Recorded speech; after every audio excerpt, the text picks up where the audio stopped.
Hey, what's up, everybody? Christopher, aka the Bronze Age Nerd here. Hopefully, we're live and doing well. As some people in the chat are already talking about, I did go on a comic buying expedition, kind of a last minute thing. I had the opportunity to go down to a comic shop that's about an hour away, so I took it because I needed it. I needed to get out of the house. I needed to go see some comic books. So unfortunately, means I got back a little later than I expected because I needed to get some food before the show, that kind of thing. So here I am. Hopefully, everybody's ready to hang out and have a good time. Let's check through the chat and welcome everybody to the show. Got Starset Comics in the house. We will actually have a package from Starset Comics that I already opened just because it's a slab and I wanted to check it out. And so I've already seen it, but I'll still show it off for you guys. Got Preston in the house. Preston was worried about me showing up, as he was probably right to do. Yeah, Christmas coming up. So you got the sets decorated for Christmas here a little bit. Ooh, yeah. I have a lot of stuff to show off too, and kind of a slightly fun story. Hey. What's up? Got Crow's Nest in the house. Yo, what's up, man? I shouldn't say man. You could be a lady. I don't know. Hanging out in the Crow's Nest. Is that a ship reference? Were you in the Navy? You just like pirates? So we got a few people in here. I'm going to show off the super chat prize, and I'll do that a couple times throughout the night. Sorry if that gets repetitive, but people jump in, people jump out.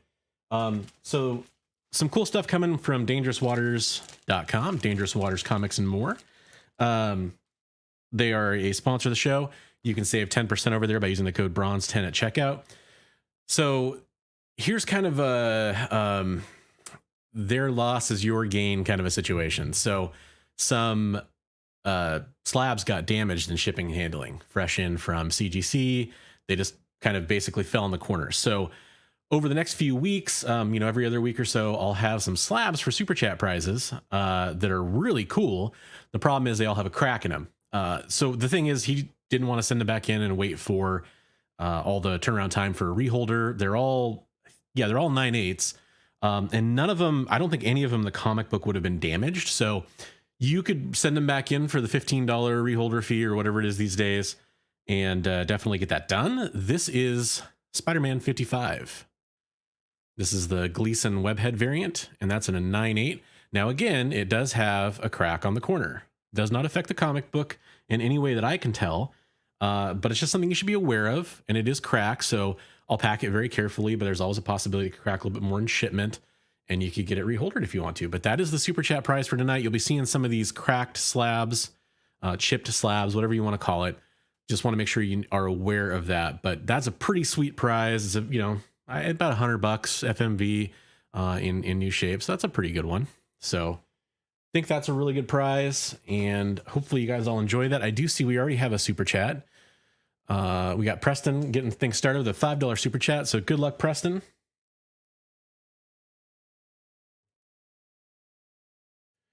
So when I have a little time to set up next week, I will be using StreamYard because I did pick up the StreamYard Black Friday sale. So things might look a little bit different. Hopefully it'll be a little bit easier. And I'm doing that all in anticipation of getting up set up for the huge show on December 11th. That's right, Saturday, December 11th. We're probably going to start around 3 or 4 in the afternoon Pacific time. So 6 or 7, somewhere in there, Eastern time. And it should be a pretty sweet auction. Again, we're going to have economics and comics. We're going to have Hulk Nuts from IG and I Got Issues from IG. And that is the reunion of the comic cartel. So definitely something we're checking out. I would recommend saving the date and being here. We got DC Irish in for $5. He's going to call Preston. So now we just need somebody to raise, right? Pretend like I play poker. All right. Well, hey, welcome to the show. Preston, food is overrated. I agree, but I really did not eat much today. Got Buddy in. Hey, buddy, how's it going? And good vibes being sent to Crow's Nest Way. Yeah, so if it was CGC's fault, that's the case. They were damaged during shipping and handling. I didn't say it was CGC's fault. So anyways, they are yours for the taking if you want a super chat. Hey, what's up, K Titus? How's it going?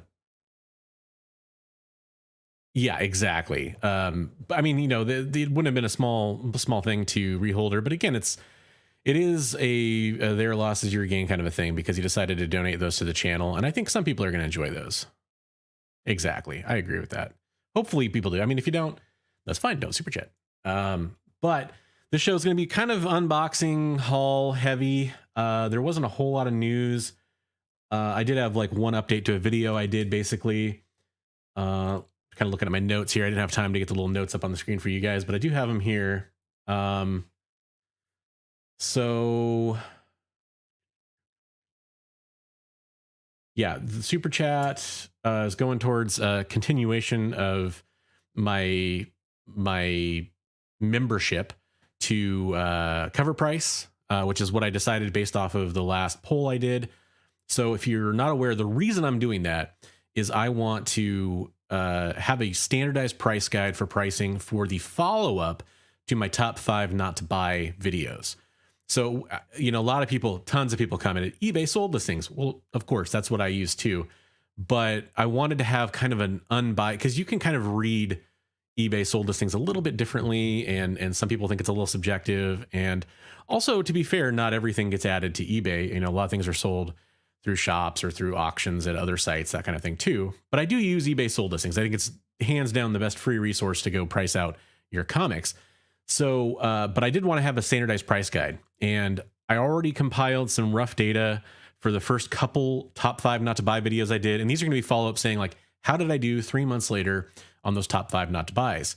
And so far it's looking pretty good. I'm hoping to have the video out for the first top 5 not to buy, probably Friday or Saturday of this week. And then I'm going to hopefully get into that rhythm where 1 week it's 5 not to buy, and then the next week it's the follow-up for 3 months later. I also am tracking that data historically, so 6 months later, I'll be able to go back and say, at 3 months it was here, at 6 months it was here. I may do a year. I don't know. It depends on how popular that proves, but I think it's a good way to keep everything going with that, and kind of hold myself accountable too, because I mean, I'm just throwing these out there like, don't buy this, don't buy that, but here's some kind of data where my mouth is, so to speak. So I did have a couple more super chats I wanted to highlight. Doing well today, K Titus. Except for running around, I had to go very far to a comic shop, and traffic was a little hectic. Preston's coming back in for $5.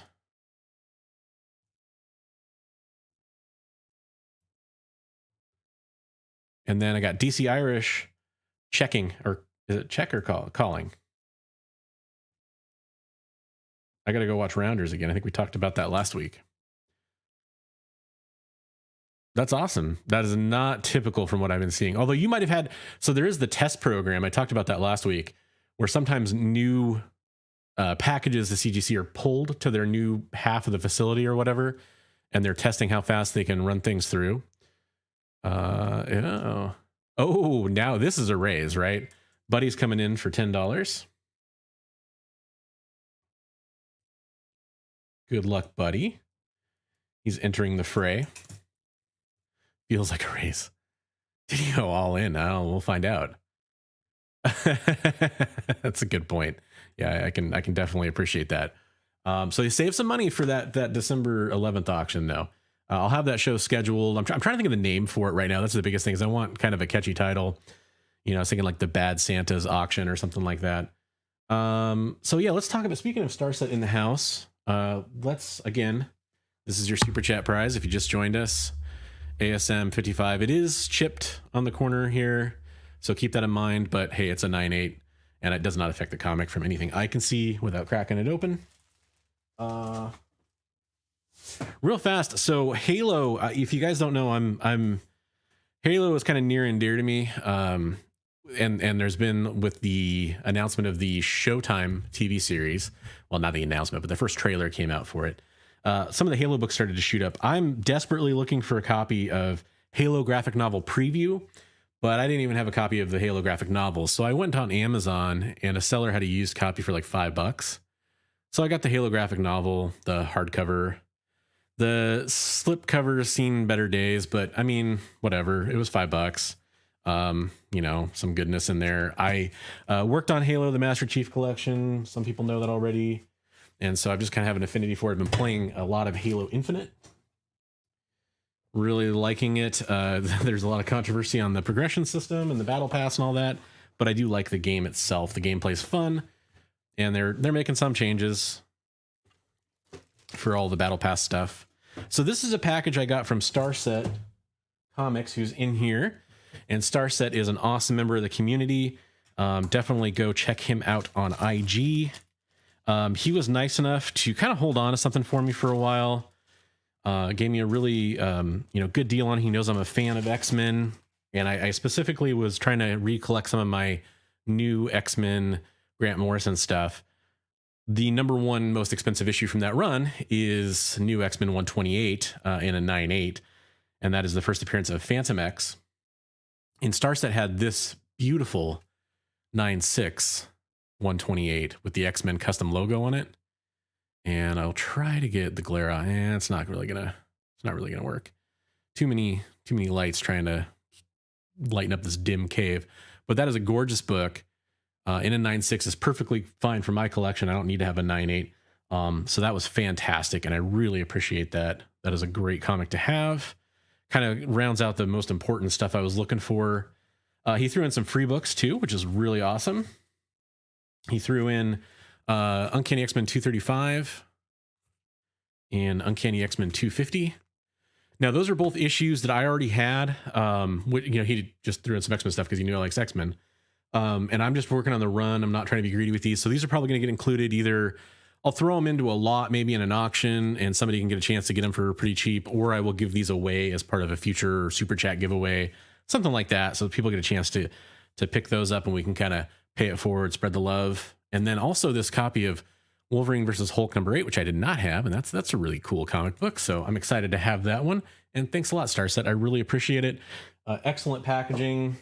He sent it in this Comic Shield box. I've only seen 2 of these before. I don't know how many are out there, but they hold the slab in there pretty good. And, he had some of those packing pillows, large bubbles, whatever you call those. Like Amazon usually ships with those to surround the slab, and everything was in good shape and arrived very well. He also put that in a USPS box, so good shipping all around, and I really appreciate that. And then one true unboxing. I don't really like to unbox slabs because it makes a lot of noise. Hey, Psychotron, how's it going? And we got George Lamb in the house. Hope you're having a good evening. Yeah, those Comic Shield boxes are pretty cool. I use the slab shippers in my slabs, which are from, I'm blanking on the name of the shop. Oh my God. There's a shop. It starts with an E. For some reason, I cannot pull the name right now. And he kind of created those, I guess, or somebody who works for him created those. And they're about $1 each. They go into a large flat USPS box, and they're like 4 styrofoam bricks. I really like those. I think they work really well for 1 to 3 slabs. But I like these Comic Shield boxes too, quite a bit. So this is something that I ordered a bit ago. Billy over at Economics and Comics was nice enough to let me know that these are coming out. These sell out pretty fast every time eBay does an exclusive comic. And eBay did an exclusive comic for this. I really hope that's what this is. Sometimes I unbox these things and I'm like, oh, that's not even what this is.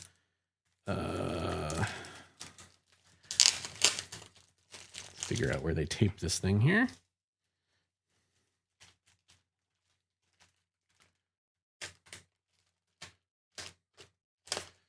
But some of you probably already know what this is.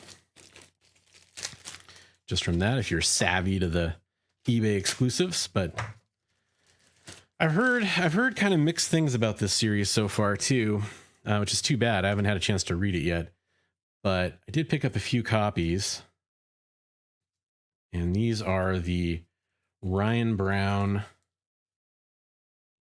eBay exclusive variant of Hulk #1. So I got 4 copies of that. I kind of went all in on those.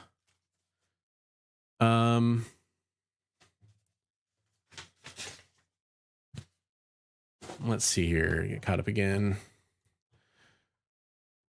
Generic Beatnik, welcome to the show. He says, the first comic shop I ever went to was called 84 and Before, and they changed their name to the Comic Cave in the early 2000s. Comic Cave, isn't that... am I thinking of the wrong shop? Is that the shop that got a car recently ran into it? I might be thinking of the wrong shop. 84 and Before is a really damn good name. Although if now it probably would be confusing to people. Starts at Comic Shield is an up-and-coming company. They're in my hometown back in Fort Worth. They're working at reducing prices, a little pricey right now. Okay. Well, they make a good product. I mean, that's, you know, one of those things where right now anybody trying to make new products, especially out of cardboard, is probably facing some adversity. Okay, so that was the unboxing portion of the show. And I know what some of you are thinking. Bronze, you went to a comic store today. Did you buy anything? And the answer is yes. Yes, I did. So here's the thing. One of my favorite comic book stores ever that I've ever been in is I Like Comics in Vancouver, Washington. It's right across the river from Portland, Oregon. If you're not familiar, Vancouver, a lot of people think Canada if you're not from the Northwest.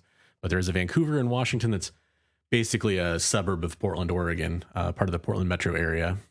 They pop up.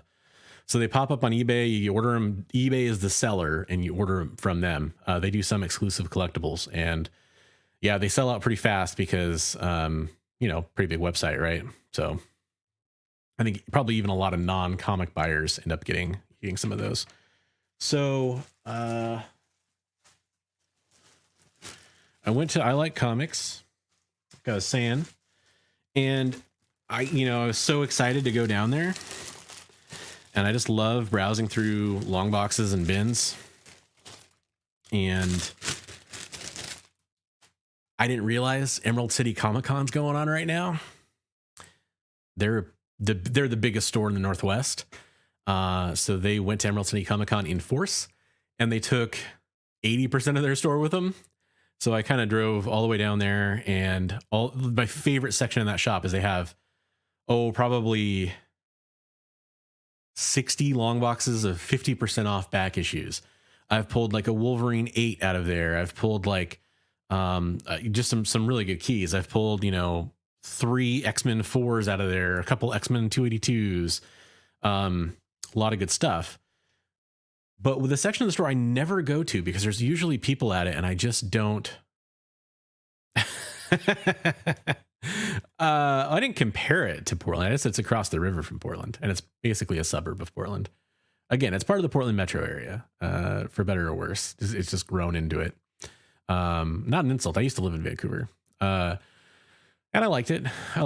But I never go to the 50-cent bins. That's right. They have 50-cent bins. Well, today I went to the 50-cent bins because there was nobody else in the store except for a couple people who were browsing the brand new comics and trade paperbacks and that kind of stuff. So I'm going to kind of halfway organize this, and I'm not, there's a lot here. Again, 50-cent bins. So I went nuts. I'll try to show you guys what I got. I literally haven't had a chance to organize this stuff yet. But I'll just show you real fast. So, let's do X Factor first. So X Factor, I'm trying to complete, maybe not the whole run, but I'm just trying to grab the issues in at 50 cents a pop. X Factor 22, X Factor 23, which I think is a key of some sort. I can't remember. And again, these weren't even bagged and boarded. They're still in pretty good shape, but they're 50 cents. 25, I think, which is a minor key. Can't remember which is which, but again, I'm just collecting the run. 26, which is, I think, it's first appearance of these costumes, I'm pretty sure. This is kind of a Christmas-y cover. 27, you got the Iceman has kind of a Christmas tree going on there. 28. 29. These aren't in order, by the way, even though it seems like it. And got X Factor 3. I already had 1 and 2, so I think I have 1, 2, 3 now, and I have a couple copies of 6. Still don't have a number 5. I don't know why. 5 eludes me. Got X Factor 17. There's a minor first appearance on that too, I believe. X Factor 13. And here's one I was super excited to pull out of a 50-cent bin. That's right, X Factor 15. It's probably in VF condition, but I got that in a 50-cent bin. And then I got X Factor 4. Some of these are bagged, not boarded, but bagged.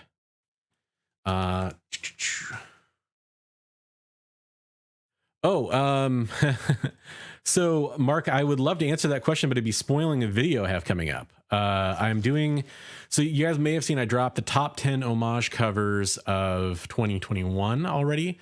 I'm going to be doing those videos over the next few weeks, kind of my wrap up of the year end.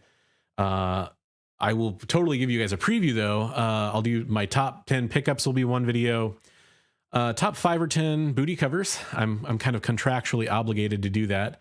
Being the guy that has the booty cover of the week. That's right. The one, the only, trademark pending. Just kidding. And then the other thing I'm going to do is I'm going to give, so I did a list at the beginning of the year of comics that I was hunting for, and I'll talk about the ones that I got from that list and the ones that I missed. And then I'll also have a video probably near the end of the year where I talk about the comics that I'm looking for in 2022. So, it would be spoiling, but I will tell you, and I'm going to get your super chat written down here. I will tell you, Mark, one thing that's going to be on the list I can't show off because it's not back from CGC yet. And I've actually never had it in my hands. I bought it from Hulk Nuts, who listed on his IG. I promptly DM'd him like seconds after he put it up, and it's a New Mutants 98. So that's probably going to be near the top of my list for sure. I mentioned Wolverine 8. Pulling Wolverine 8 out of in like near mint condition for $5. It was either $5 or $10. That felt pretty good. And then I also got a copy of Iron Man 55, first appearance of Thanos and first cameo of Eros, in a terrible condition. But I got that for a really good deal too. Oh, did I miss him? I'm sorry. I missed your message, Generic Beatnik. I don't have much experience collecting. I decided to collect all 100 issues of New Mutants. I've got 12 out of 100. Any tips before I go any further? Starset has some advice for you. The biggest thing with collecting I've discovered is either do it for the money or collect what you love and be happy. Just be sure which one, because they're very, I agree with that. That's good advice. That's actually incorrect. Both pronunciations are actually correct in modern English since it's a loan word. Homage, homage, they're all technically acceptable in modern English, as far as I know. Psychotron. Yeah, I am obligated. To answer your question, Generic Beatnik, I would recommend looking at eBay lots of New Mutants comics, and really just, if you see one, add it in, and you can find like a lot of run filler that way. There's a few keys in that run, but actually, I mean, New Mutants 98 being the exception, that's a very expensive book. 87's a little spendy. First appearance of Cable, and then First Legion.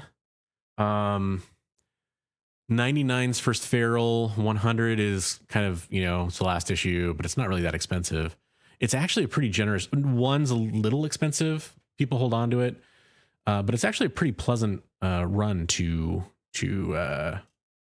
collect. So I would look for some eBay lots, and if you see eBay, save a search, have it emailed or texted to your phone with updates. They'll update you every day. If you don't want that, just go check it every day or two. If you see some new listings, watch those listings, and then just kind of follow them along. People sometimes don't bid, and you can set your max bid, and if you get it, you get it. If you don't, move on. If you get doubles, you could probably trade them or sell them to people that want, if you can find a board, or you could maybe ask on my Discord if you want to join that. Yeah, lot searches can be real nice for run collectors, especially on those modern runs, even older runs. This is pretty banged up, but 50 cents. Astonishing X-Men #1 for Marvel's greatest. I mean, it's, this, correct me if I'm wrong. X-Men the movie Prelude from Toys R Us, and it's a little beat up because it's in a 50-cent bin and it wasn't boarded or anything. Is that Prelude? Does that predate anything else that came out showing like Professor X? Maybe somebody in here knows. I actually don't know. I just grabbed it. I'm an X-Men fan anyway, so it doesn't really bother me if it's not like a key or anything. I didn't exactly. I mean, I did look at Key Collector a couple times as I'm browsing because I do fully admit that. But I didn't really like check out. I was just kind of flipping through stuff I liked, like this, you know, X-Men Unlimited, Cyclops and Emma. I'm a big Cyclops fan, so why not? I only know that because Canada is a bilingual country. I'm not trying to be right. You're not that far off from BC, so it's not like. Yeah, I mean, my last name's French too, so a lot of people think I'm fluent in French or something like that. But I just know that I've looked it up. There's some modern loan words that can be pronounced in modern English 2 different ways, and that's one of them. I'm not saying, obviously, if you wanted to pronounce it the French way, that's not correct. But if you want to pronounce it the way it's been Americanized, it's not bad.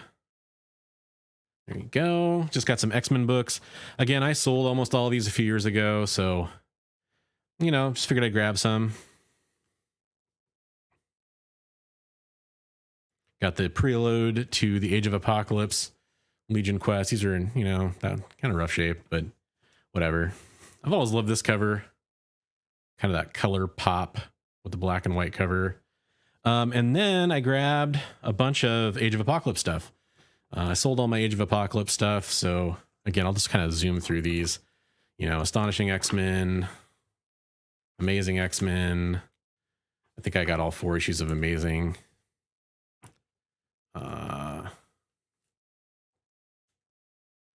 Yeah, so I'm not trying to be like a, you know, corrector or whatever. I'm fascinated by pronunciation. If you guys watch my stuff, I will constantly talk about, there's this creator's name, and it's funny because in the moment I'm like, oh, I've never had to say this out loud for somebody before. But this, you know, like the first time I had to say Sienkiewicz, or, you know, there's people that pronounce that different ways too, or a lot of creators' names, right? And I'm really, if I know there's a right way to say their name, I want to learn that and I want to get it right. Again, Cyclops fan, so I had to grab that all new X-Men #2. This takes me back. One of the few 50-cent comics that's boarded. Good thing too, because you don't want to have a copy of Glory #1 that isn't boarded. But yeah, that just takes me back, and that's a 50-cent book right there. But hey, whatever. All these books I'm showing off right now were 50 cents. Hey, what's up, Warlock?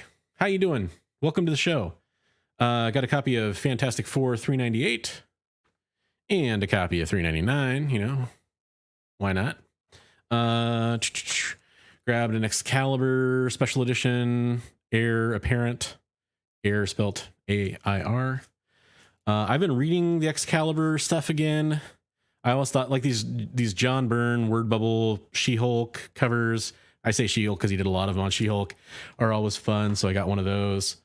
Earth X Zero, sure, why not? This is actually in pretty good shape for being unbagged and unboarded in a 50-cent bin.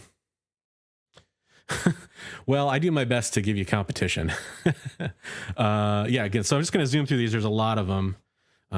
50 cents for Alpha Flight #2. It's very badly warped. Some of the stuff I thought if I do start cleaning and pressing, they might be fun candidates to do that. I already have a copy of this, but it's badly yellowed. This one's a little yellow. Some of that's the poly bag, but I love this Snowblind issue. Talking about some John Byrne love tonight. Alpha Flight 5. Got some early Alpha Flight stuff. And Alpha Flight 4. That didn't look like major glory.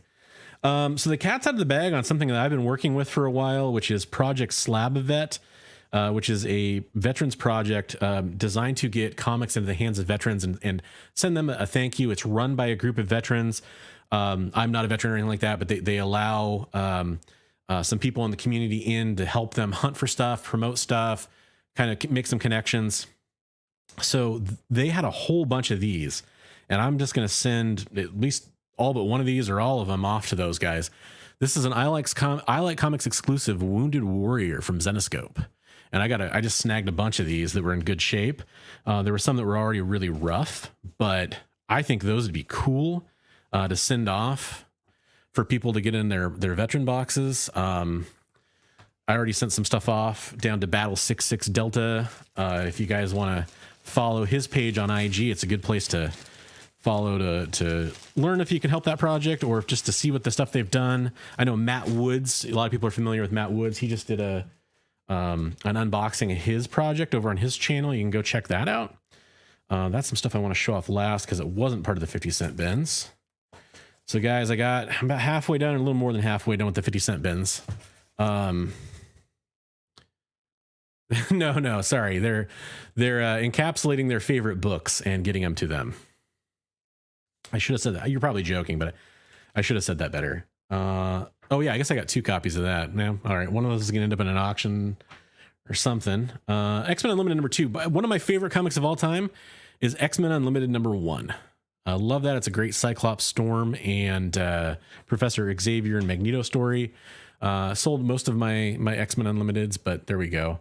Hey, James, how's it going? Welcome to the show. Or should I say, considering your little picture there, welcome to the show. That was a terrible Shatner impression.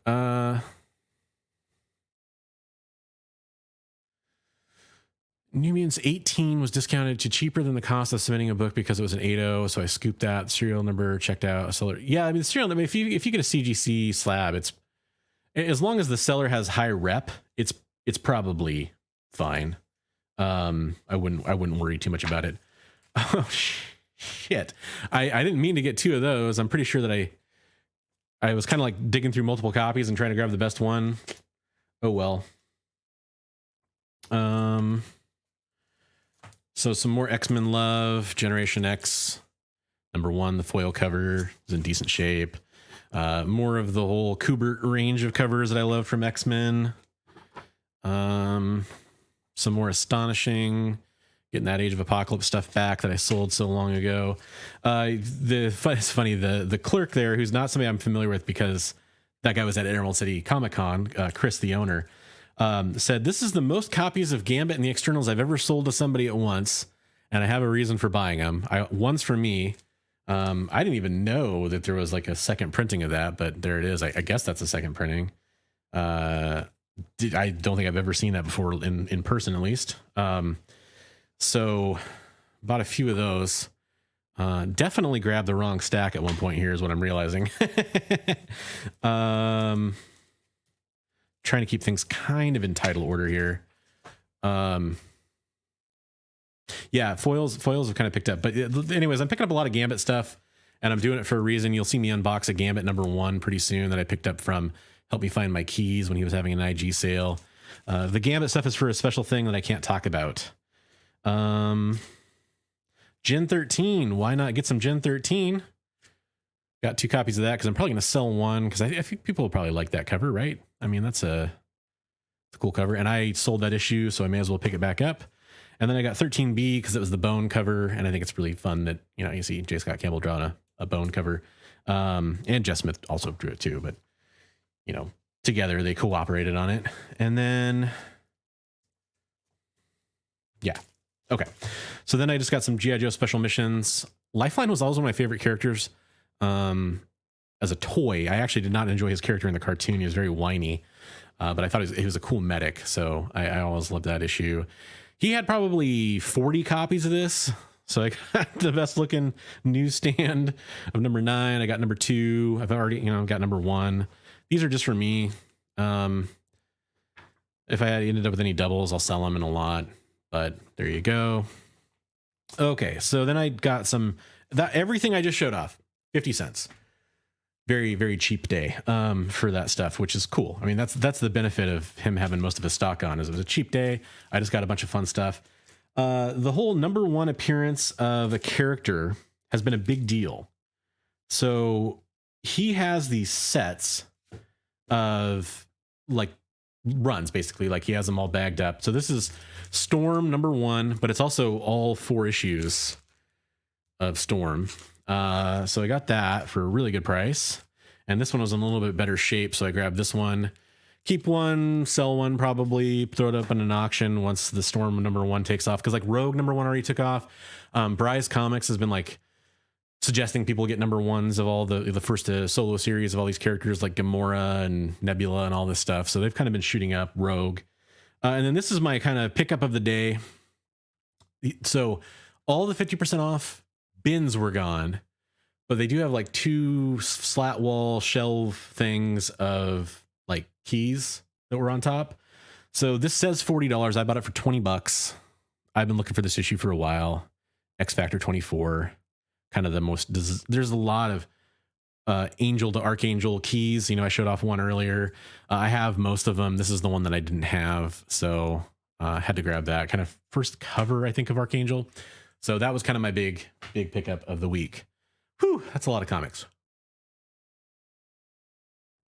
Many of them you'll see going back, to fill out lots for auctions. I'm not going to do a ton of auctions. I'm a collector, an investor, and then like a seller last, in that order. I kind of took that from one of my favorite baseball card channels, Chris Sewell. I'm a dealer, investor, collector, investor, dealer, in that order, or whatever is what he says. And I'm not even a dealer, but I sell some stuff to fund the hobby. And that's actually one thing we're going to talk about when I transition to the next section. So that's the pickups for the week. If you've just now joined us, or if you've been in here, the super chat prize for tonight is this 9/8 slab. So right now, I've only got $35 in super chat, so I'm selling this thing for $35 a night, guys. It's crazy, crazy, crazy. But this is a 9/8 Amazing Spider-Man 55, the Patrick Gleason first print. Do note that it has a crack on the slab. You could easily get it reholdered. As far as I can tell, that does not affect the comic book at all. This is a sponsored giveaway from dangerouswaters.com. Again, you can save 10% at dangerouswaters.com by using the code bronze10 at checkout. So that's kind of the deal there. If you guys want to win that. Oh, nice. Yeah, he's a pretty popular channel. He's actually pretty big. So I guess it makes sense that some people would know him. I actually almost bought a Von Miller rookie card from him, but he had sold it right before I got to him about it. And I ended up finding a good one on eBay that was actually cheaper, but I would have loved to have bought from him because he's a channel I watch all the time. Yeah, I can't see them. Well, I can see them. I just can't display them. Although one thing there we go. One thing I did mention is that I will be doing StreamYard starting next week. I just was running late to this stream, kind of usual for me. But that was because I was at the comic shop that was very far away. And so I didn't want to try setting it up. I figured that would probably break things even more than they're already broken. Buddy in for a $5 super chat. Appreciate that, buddy. So guys, you if you donate to a super chat right now, if you donated $1 or $2 or whatever, you would have a 1 in 42 chance of winning. And if you donated $5, your chances obviously go up. So pretty good odds there. Thanks for that, buddy. Yeah, thanks, CGC. 100%. So the one weird thing, this is what keeps breaking on me, and part of the reason I want to switch over to StreamYard is when I switch to my desktop and I show you guys an article, for some reason my camera wasn't showing up on that. I think I fixed that, but chat, I can't highlight chat. And also I've occasionally had audio break when I do that. So I'm going to switch over to my desktop view to show you guys some stuff. And I want you to let me know if you can't hear me or anything breaks or the screen goes black or anything like that. Before I do that, let me catch up a chat. Zaw Collector, hey, welcome to the show, by the way. Would you ever buy a crack damage quality comic, but it is your personal grail? Sure. Yeah, of course I would. I actually bought a cracked Sandman #1 for investment. I think I bought it for $180 or so, and I recently sold it for $600. So it was a 9.6. So I definitely would do that. For a personal grail, I would definitely do it. The slabbing thing for me is I only slab for 2 reasons. One, because I want it locked in, which is, I'm using sneer quotes. It's not 100% true. I want it more or less locked into that quality, to pass on, to make it easier to sell for my family. I'm done reading it. Like most of my comics, I've read plenty. I don't need to read them anymore, or I'm going to read them digitally, and I know they're valuable. So I'm kind of doing that for that preservation.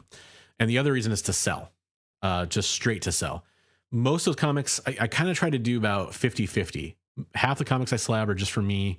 Half the comics I slab are for sale or for sale down the road. So I would definitely do that because it doesn't bother me if they're cracked personally. I got a $5 super chat from DC Irish as he's heading out. He is in the Eastern time zones. So that makes sense. Have a good night, DC Irish. Thanks for all the support and good luck tonight. Oh, we got SG coming in for $9.99. There we go, guys. Thank you very much. I appreciate that. Some of you are familiar with the ongoing saga of getting my car fixed. I just found out today that what the bill's probably going to be if I get it fixed. And let me just put it this way. We're now contemplating selling the car because it basically would be the cost of the repair to see if we can sell it to somebody. So Super Chats tonight are probably going towards fixing my car or buying a new car. I have my parents, I borrowed their Honda, and that's why I was able to get down to the shop today. But my mechanic has had my car for about 2 weeks now. He finally diagnosed it and kind of got back to me. Preston back in for $5, not to be outdone. Good luck, everybody, on the Super Chats. So the next topic I want to talk about, I will read your chats. I should be able to read your chats, but I just can't highlight them. For some reason, they won't show up. But I think this will work. Let me make sure it's not broken here. Okay. So you guys just let me know if you can't hear me. I think you should be able to. And you're gonna be like, why am I on Journo's comics and pop culture page? This is the segment of the show where I talk about community YouTube videos that I've enjoyed or liked for some reason or another, or that I want to talk about. And I try to feature, I could go to the big, huge channels, and Chris is definitely not a small channel. He's got almost 10,000 subscribers. But I like to focus on these channels and kind of highlight some of their content that I think is interesting. And the video I want to talk about today, I appreciate that, Starset. The video I want to talk about today is this video, and I can't really play it. But it's the video he did where he says, I'm a sellout. And I love Chris's channel. He's one of the few channels on YouTube I watch. That's kind of what I highlight on these particular things. I don't watch a lot of the same YouTube stuff that most people do. Now, he's a very popular channel. I know a lot of you probably watch him. But I like his take on things a lot of times. I can't make it through all his videos because I just don't have much YouTube time. But the ones I do watch, I'm pretty careful about which ones I pick. And I liked the title of this one. He's very good at, and I mean this as a compliment, as a content creator. We've all done it.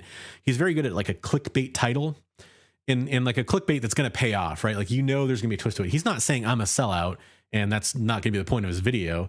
He's obviously going to be like ironic or try to make a point. And he did that in this video. And I think it's a really good one. Maybe I can click on it and just pause it so we have it up on the big screen here, right? No, I don't want YouTube Premium. I actually have YouTube Premium. I'm just not signed in when I do this. So Chris in this video basically is talking about how he picked up a collection. And this goes exactly back to something I was talking about earlier. He picked up a collection and he had some doubles from stuff he got from that collection. He said most of the collection he picks up, he's picking up for himself. And he picked up some of it to sell or whatever, because most of them, he says, because they were doubles. And one of the books was the first appearance of Morbius, which is one of his favorite books. And he was selling a copy on his IG. And I actually saw the post. I follow him on IG. I saw the post. And, he was the guy who commented on that was like, hey, you're a sellout, basically for selling. There's a lot more to it. And you can watch the video, of course, to go get the full read on that. And he kind of, goes in this video talking about how that's silly, and his words are definitely gonna be better than mine. So what I just wanted to say about this is kind of goes back to what I said. There's this whole thing where if you're a YouTuber, I get it on my top 5 not to buy. Believe it or not, I'm like the anti FOMO spec guy. That's an angle I really want to take, not for any other reason than to try to cool the jets on some of that FOMO that happens, right? Like, I see so many people buying comics because they think they're gonna be worth a lot of money. And I'm like, oh boy, I don't know about that. And I think it's bad for them down the road. And, it kind of snowballs and people get really caught up in it and they treat it a little bit like gambling on the stock market. And there's all this stuff that happens. But the other thing too is, people come to my channel and they watch these videos, and especially people from the community that make those types of videos, the spec videos, they don't like that I make those videos. I'm not going to name names. I'm not going to get into all that crap. I don't give a shit about that. But I get some flack for that, and I get some flack too. The one comments that I got recently about that, the reason it relates is it was, you're just mad you missed out on these books, and that's why you're putting them on your list. Well, I actually own books often, not all the time, that I put on that list. And I'm willing to put those books on there because, again, I'm not a seller first. A lot of content creators are sellers. It's a business to them. And I make money from this. You could say it's a business for me. It's more of a hobby, I think, but if you want to call it that's fine. Absolutely. But at the same time, like, I don't want to be a seller firsthand. Now I will sell stuff. Because it's a way for me to fund my hobby and buy more comics. And that's literally what I do. You guys watch my videos. That's what I do. I showed off this stuff today. I bought this stuff with money I made from YouTube and money I made from selling comics at my last comic book auction. My last comic book auction paid for some grading fees. When I get those books back, again, half of them will probably be to sell and half of them will be for my personal collection. That's how I fund myself here.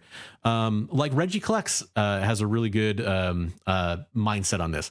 Make the hobby fund itself. And you don't have to do that, but that's a way to do it. And there shouldn't be anything wrong with it. There shouldn't be anything wrong with, if I go to a comic shop and I'm digging through long boxes and I see a comic book, like this sells for $40 in this condition. And it says $40 on it, but it was 50% off. I bought it for $20. Now I am not selling this comic. This is my copy now of X Factor 24 because I've been hunting this book. I'm not selling it unless things get really bad or something. This would be kind of, lower down on my list of things that I'd be willing to get rid of if I really needed to, I guess, just to be 100% honest. But I have no plan on selling this book. What I do want to do, like for example, here's another better example. I picked up 2 of these packs of the Storm Limited series. Well, talk about 50-50. One of these is for me to sell and one of them's for my collection. That's the thing, is there's nothing wrong with that in my eyes. Now, of course, everybody has their own moral compass, and you might watch me and you might think that's immoral. But I don't lie about it. I'm upfront about it. Like I even saw a comment, I'm not trying to read too much here, but Psychotron, that's why I watch you. You're transparent about it. Comic book steals and deals. It says it right in your name pretty much, but you say you're a flipper. And I don't flip things short term usually, and I don't have a problem with you doing that. I'm just kind of explaining more about what I do. It's more that if I see that comic book and I know like it's selling for it's selling at that shop for half what it's worth, I know that, like, because I pay attention to the comic book market. Why wouldn't I buy it and then sell it and then use that money to keep, what I want to do is I want to buy an X-Men 1. Guess what? I'm going to have to sell a lot of comics to get to that point. It isn't probably going to happen. But yeah, so I could flip into the evil alternate version and talk about my eBay store. By the way, I don't sell comics on eBay. I will list some comics on eBay eventually, but I have never sold a comic book on eBay. And I will freely advertise my really unfortunate eBay handle I've had for 10 years. When the time comes, and you will all laugh at what it's called. I think I've bought a comic from eBay from Starset, so he knows what my handle is, and it's pretty funny.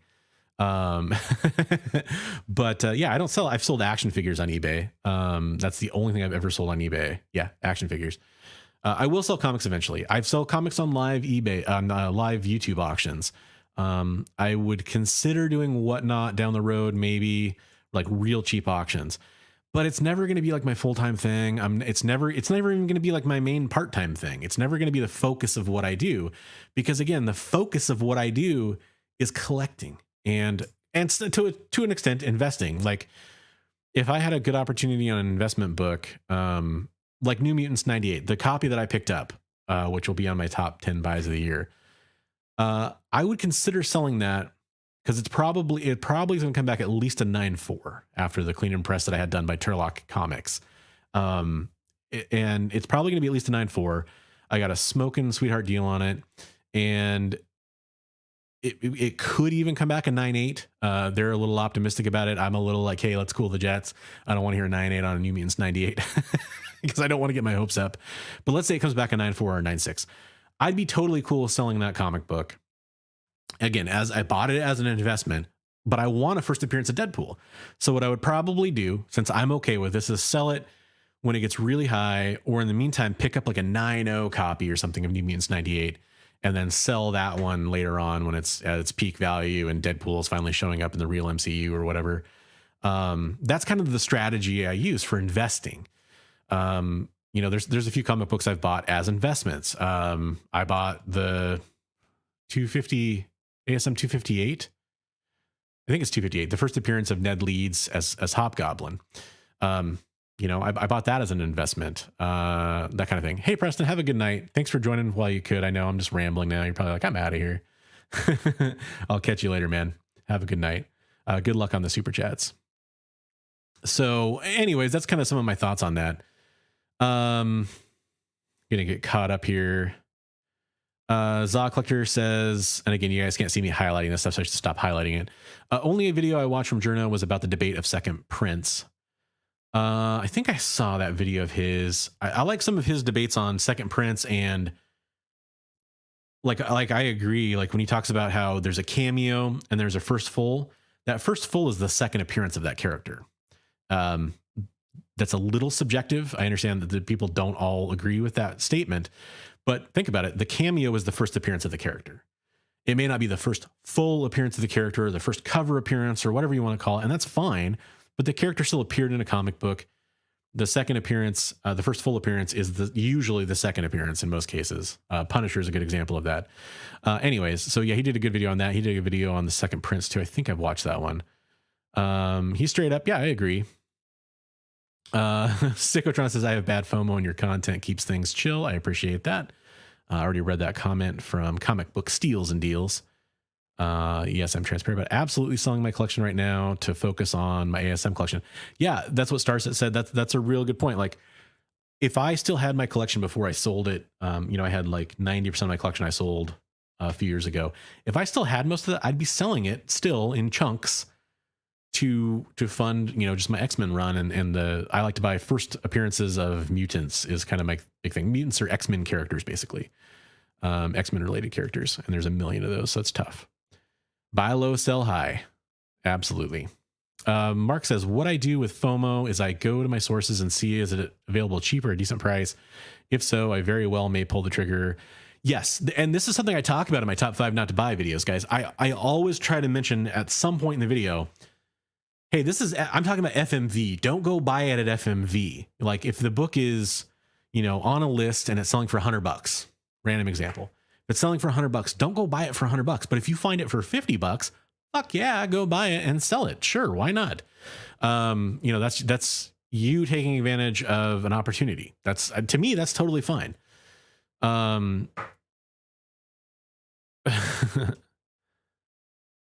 Yeah, 100%. You got to try to own it. That's the thing, is be honest about everything. Sell high, buy low. Generic Beatnik says, I'm a comic book reader first 2 to 3 nights a week. Every other week, I'll plow through 300 pages straight. Some nights I just can't stop. Yeah. I don't have as much time to read, especially now that I've been playing Halo, but I read a lot of comicsology stuff. A ton of comicsology stuff.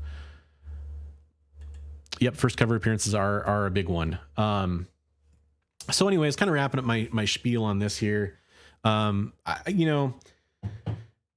not angry about it. I get it. I'm not disappointed even. I just get it. But it's one of those things where it's like people that, if you're a seller, you're a content creator, you're corrupt.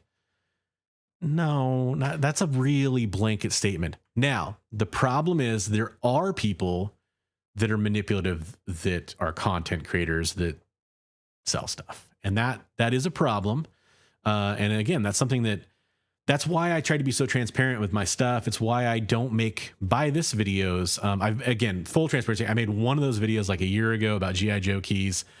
Don't worry, no one watched it. It was one of my lowest viewed videos of all time. But I thought it was a good video, actually. I was like, well, I know G.I. Joe. Here's some G.I. Joe comic books I would buy if I was looking at it. I actually just picked up the Jeff Johns Green Lantern Omnibus Volume 1. And I read all that stuff back in the day, but I want to reread it back in the day. That wasn't that long ago. Hey, James King in the house, big cover fan. Yeah, a lot of people are cover fans. I'm a big cover fan as well. I buy a lot of covers, and then I buy runs. I buy runs of stuff I like.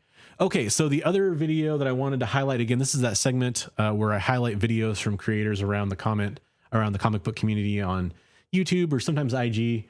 And this is one of my favorite channels of all time. I'm gonna mute this again because I don't want it to play. So this is Comic Tropes, another Chris, actually. My name's Chris, Chris over at Journos, and then this is Chris over at Comic Tropes. We're taking over, everybody. This was his interview with Jim Mahfood, and this was a great interview. This was a really fun one to watch. I enjoyed it quite a bit. I recommend checking it out if you're into artists and hearing about their backstories or their origin stories, if you will. I thought this was a fantastic one. I really got a kick out of it. He talked a lot about his like graffiti experience growing up. And when he was in school studying art. He's one of the few comic book artists. I think this is pretty safe to say, one of the few comic book artists that actually went to art school, and he did a lot of like graffiti and style inspired stuff. And I think it's a really fun interview. I'm a big fan of Chris over at Comic Tropes. That's Chris right there. If you guys weren't familiar, I recommend going and checking him out. Also, one of the bigger channels on YouTube, 150,000 subscribers for comic books, and yet a lot of people actually don't know him, which is always funny to me. I'm not trying to like advertise him, but if you like comic books, which if you're here, you probably do. He does a lot of great like creator backstories, talking about, Jim Starlin or talking about Jack Kirby or Steranko or whoever, and kind of going into the, their history. Love this channel. So I'm going to switch back over to my normal view because I think I'm pretty much done except for the giveaway. Hi, everybody. Almost did a Dr. Nick from The Simpsons there. Starts says, I have no issue with YouTubers or other streamers. I'm going to move that up a little bit. Being sellers, I think people tend to overpay when they do buy from them on Whatnot, but that's up to the buyer, not the seller is doing directly. Yeah, I agree. Yeah, 100%. Like on an auction like that in a live format. By the way, I actually bought for my first Whatnot auction, which is an auction that Starset was kind of helping out with. Starset, remind me his name again, and I can tell people to go follow him. I'm following him on Whatnot, but I don't really want to like pull up my phone right now, and I'm sure you'll let me know. I just can't remember. I want to say it's Venom something. But he was kind of helping support that auction. So I picked up a couple cool books that I'll be showing off probably next week when they come from that Whatnot auction. That was my first purchase on Whatnot. Great deals. I really enjoyed what I got. Can't wait to show it off. Yeah, I've been watching more and more of those. I've played. Thank you. My Sin City Venom on Whatnot was a fun auction to be part of. I kind of enjoy watching those ones that, it was about 30 people watching or so. Felt like, there was still some bidding going on, but it wasn't like cutthroat, like not as high pressure, which is kind of good for my first purchase. I liked it. Thanks a lot, James. I'm glad that you enjoy those as well. Yeah, 100%. He's trying to generate income for his family from his comic videos. So of course he does it full time now. I kind of do it full time. I'm looking for work, but I'm between gigs. My wife had some medical stuff going on this summer that kind of had her laid up. So for a while I was just having to help out around the house more than I needed to work. And now I'm looking for some work, and hopefully something's going to come soon, actually, because I'm hoping, fingers crossed, that one thing goes through. My point is I'm kind of in the same boat. This is actually my job right now. So some of it goes to funding the hobby. Some of it goes to supporting the family.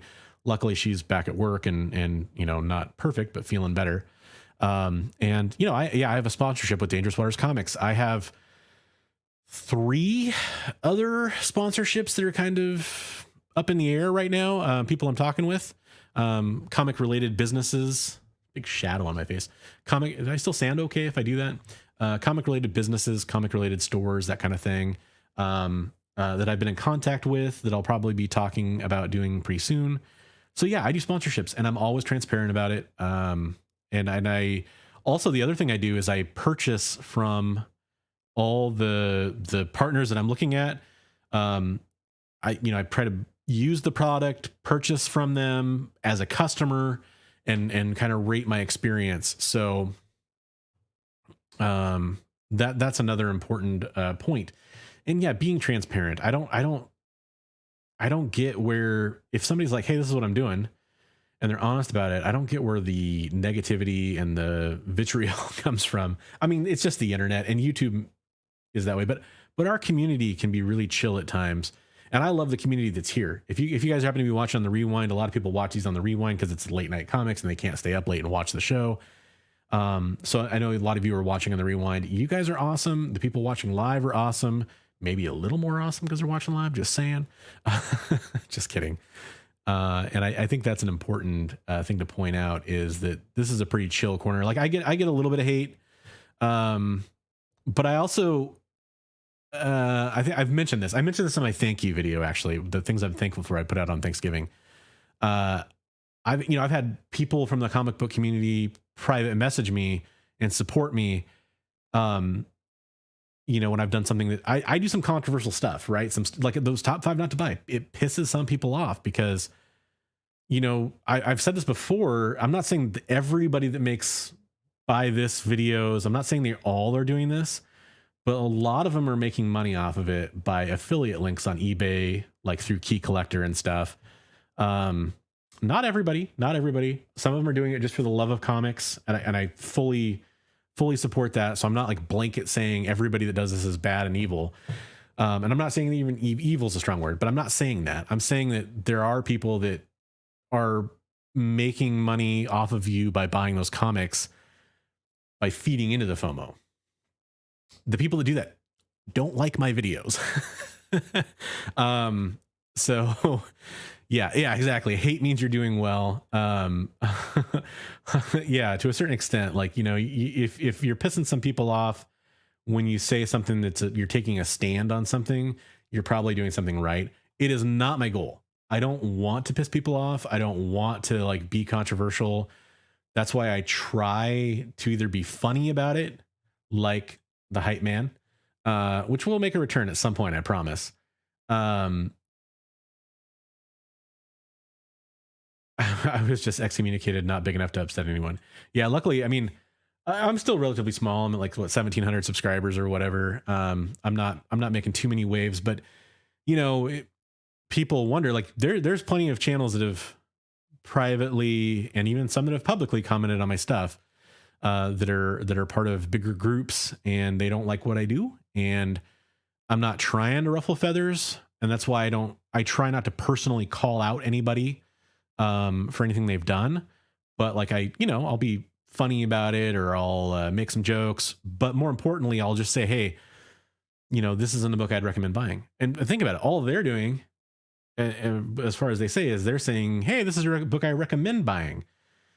They may not always mention that they make money on the back end if you buy that book by following like a Key Collector link or, an affiliate link to eBay or whatever. And that's too bad. That they should be more upfront about that, I think. But I'm just saying, like, I don't think you should buy this book. I'm just doing the opposite of what they're doing. Yeah,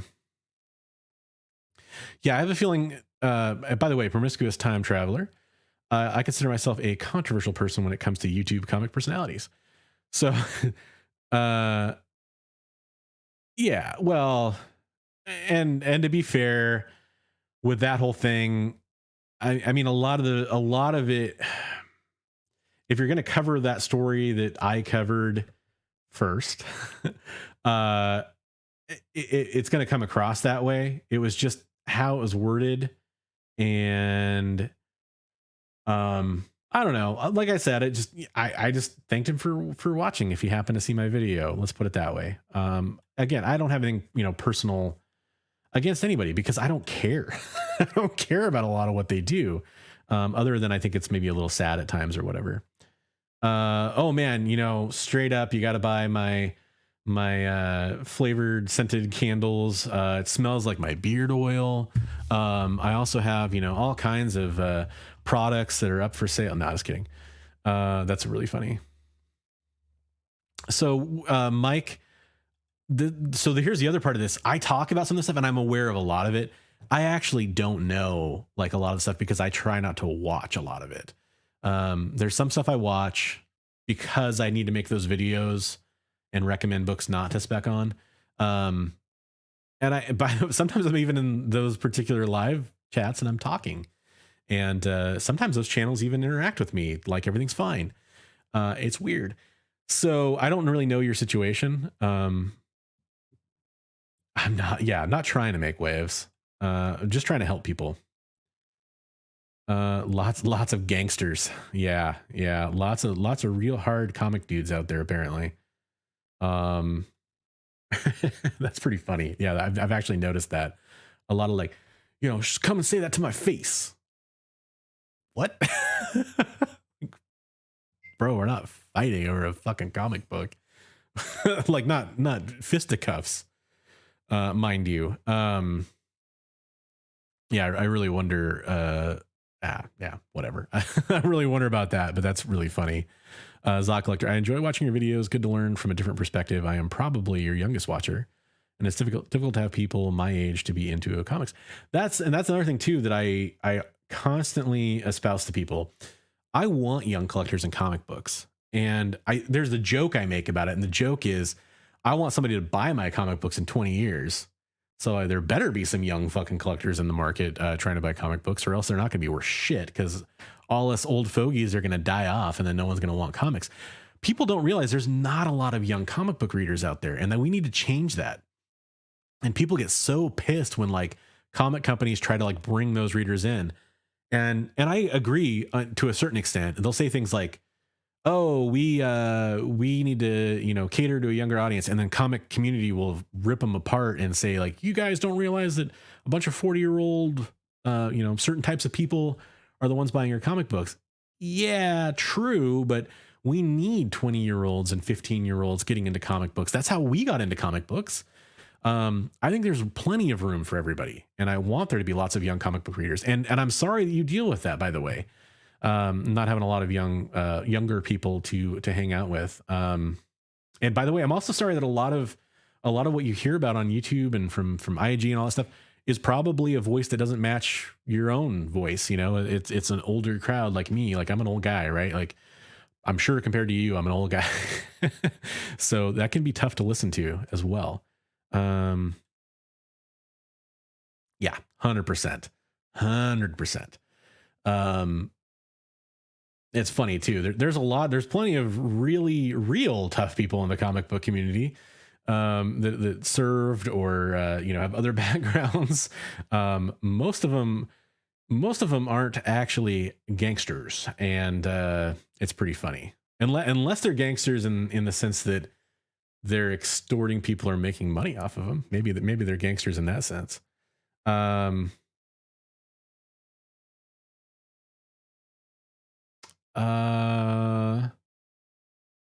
yeah, I gotta learn more about the situation with Mike there. I think I missed the context, Cyclotron, how it was usually worded. I literally dissolved to Something Is Killing the Children hardcover in acid, and I still couldn't get canceled. I heard about that. I did hear about that, I guess. That's right. I forgot about that. Sorry. Again, I don't watch a lot of this stuff, so it's hard for me sometimes to remember everything or be up on it. I showed you kind of this is the stuff I watch, for the most part. The Adventures of Hype Man. Love that video. Yeah, there will be more. People love it, so I definitely have to do more. Yeah,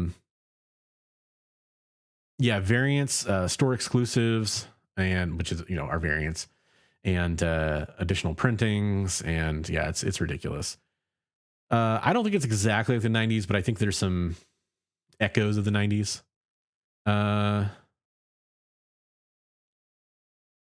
Yeah, I wish I picked up like 10 ASM 300s or more, even, of course. That's my constant like fantasy. Like, your daydream is you're able to time travel into a comic shop 20, 30 years ago, and you have 10 minutes to grab stuff. What do you grab?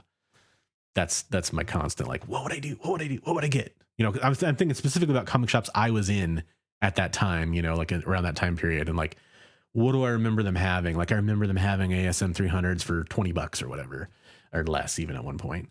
Hey, Trade Paper Dad's in here. I have my daughter and son reading comics, but it's mostly My Little Ponies. But that's cool.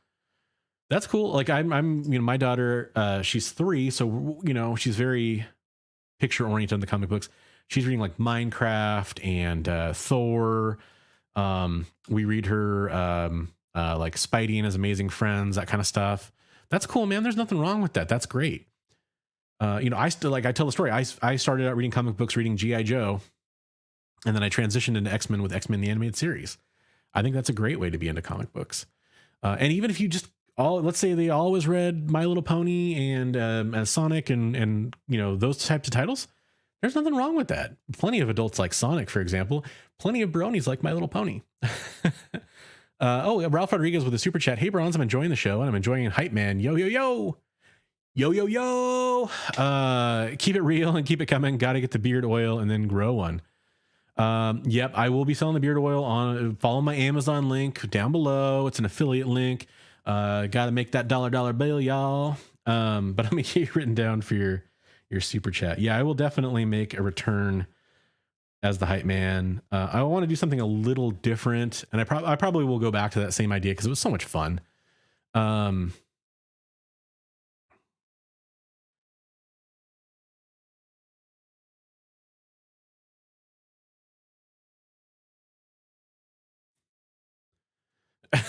Your mom can be your posse. I love it. I love it. Hey, we got K-pop in the house. What's up, K-pop? I'm just ranting about YouTube shit. That's what's going on. We got Chingaling. Chingaling's in for $5. You're making me think of Chingy, the rapper. Chingy. Was that right there? Is that what he did?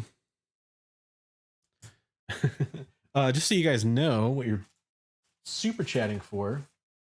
Dangerous Waters Comics and More donated the super chat prize for tonight. It's a 9/8 Amazing Spider-Man 55 first print Gleason cover.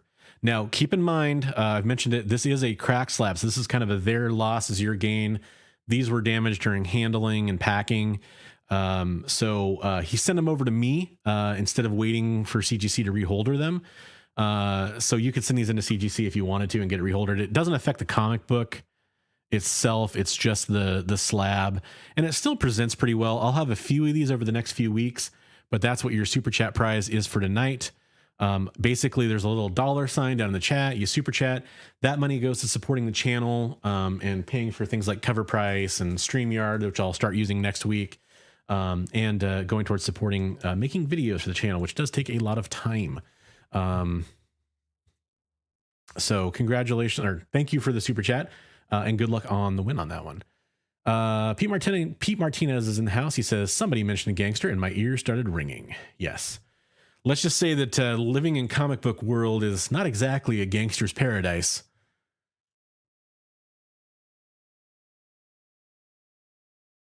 I was a drug dealer before legalization. Running your mouth gets you robbed or arrested. They aren't hard.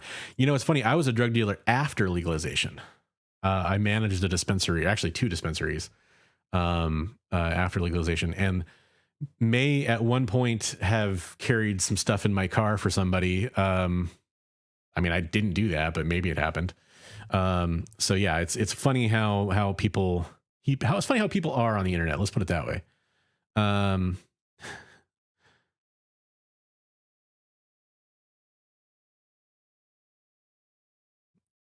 Got some connections going on there. That's cool. Yeah, it was on another. He wants to know where you dissolved that book. That was on another stream, right?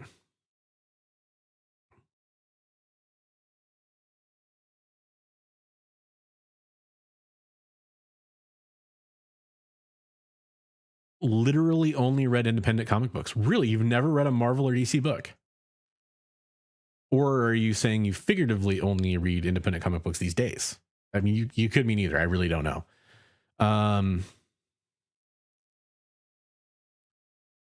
Nice. Well, so Mark, that's actually a good question. Here's a thought. How do we get young readers into a hobby when a book costs $4 to $5, up to $10 a piece. I mean, it's kind of horrifying. I think, people, my generation, probably your generation, of comic book collector lambast DC for doing like a digital initiative. That's one way you get young readers in.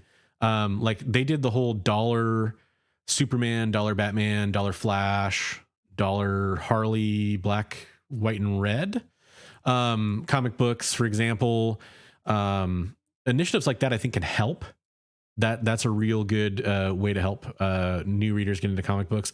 Also new fresh characters that they enjoy. Like a lot of people now, it's like 10, 15 years ago, but people have been getting into like Deadpool and Harley Quinn because they were popular because of, movies that came out. And Deadpool kind of popular, maybe more mainstream popular before the movie than Harley Quinn. Maybe I guess that's subjective. But characters like that really help. I think Punchline is a character that has that kind of potential. Probably other characters that I'm just not thinking of off the top of my head. So I think characters are very important. Zoc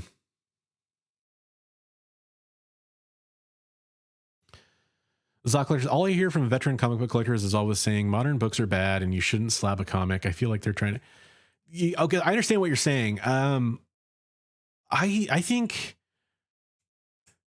there's a strong. I know what you're saying. There's a strong contingent of collectors that don't want to slab books. They are almost exclusively older, from what I've seen, and modern comic books are bad. I think that there is an argument to be made that modern comic books are of a lower quality than older comic books. Depending on what area you grew up in, some of that's age, some of that's perspective, and some of it might be true. Just because I think that the quality of writers and the quality of artists that are in comic books today may not be at such a high level as it was in the past, because I don't think the comics industry is taking care of those creators. That's my opinion. I'm not saying it's fact. As for the slabbing thing, like obviously I don't mind slabbing books. I talk about slabs all the time. I've done CGC submissions all the time. I know you're not talking about me, but I'm just letting you know there's plenty of collectors, especially, the ones in their 30s, 40s, and 50s that are into that. Older 50s, 60s, 70s, those collectors probably aren't as into slabbing, although some of them are. But I understand what you're saying. And gatekeeping bothers me in just about every hobby that I've ever touched upon. Like I used to, not used to, I'm into firearms. There's a huge gatekeeping part of that community. I was into action figures. There's a gatekeeping part of that community. On YouTube, there's a gatekeeping part of that community. On Reddit, gatekeeping. Everywhere, gatekeeping. And, it's kind of an internet thing, unfortunately. What I would say is don't let the gatekeeping get you down. Try to do your best to kind of punch through it and find your niche or niche. There's another one you could pronounce two different ways. On whatever community you want to be a part of, and punch through that. Like there's some younger collectors. Like if you go to the Department of Comics Discord, you can hang out on my Discord. I know there's some younger collectors that are out there for sure. CGC forums are another good one. Reddit comic collecting, our comic collecting. Those are some good communities to hang out in, but you will encounter that everywhere. Cictron, I have 3 foster siblings, so it's hard to find stuff for them to read. Yeah. Yeah, I agree with that. Now, the other thing is too, when you're talking about expensive books, I just went to a comic shop and got a bunch of 50-cent books, and I was able to get like some runs. That's not a bad way to do it. Like if you find some cheap trades, half price books, that kind of stuff to get some trades, that could be a good way to do that. A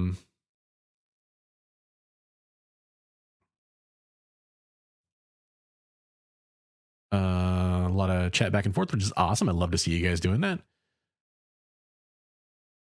Yeah, and that's the other part of it is, do I think the quality isn't as good as it was in the 70s or 80s?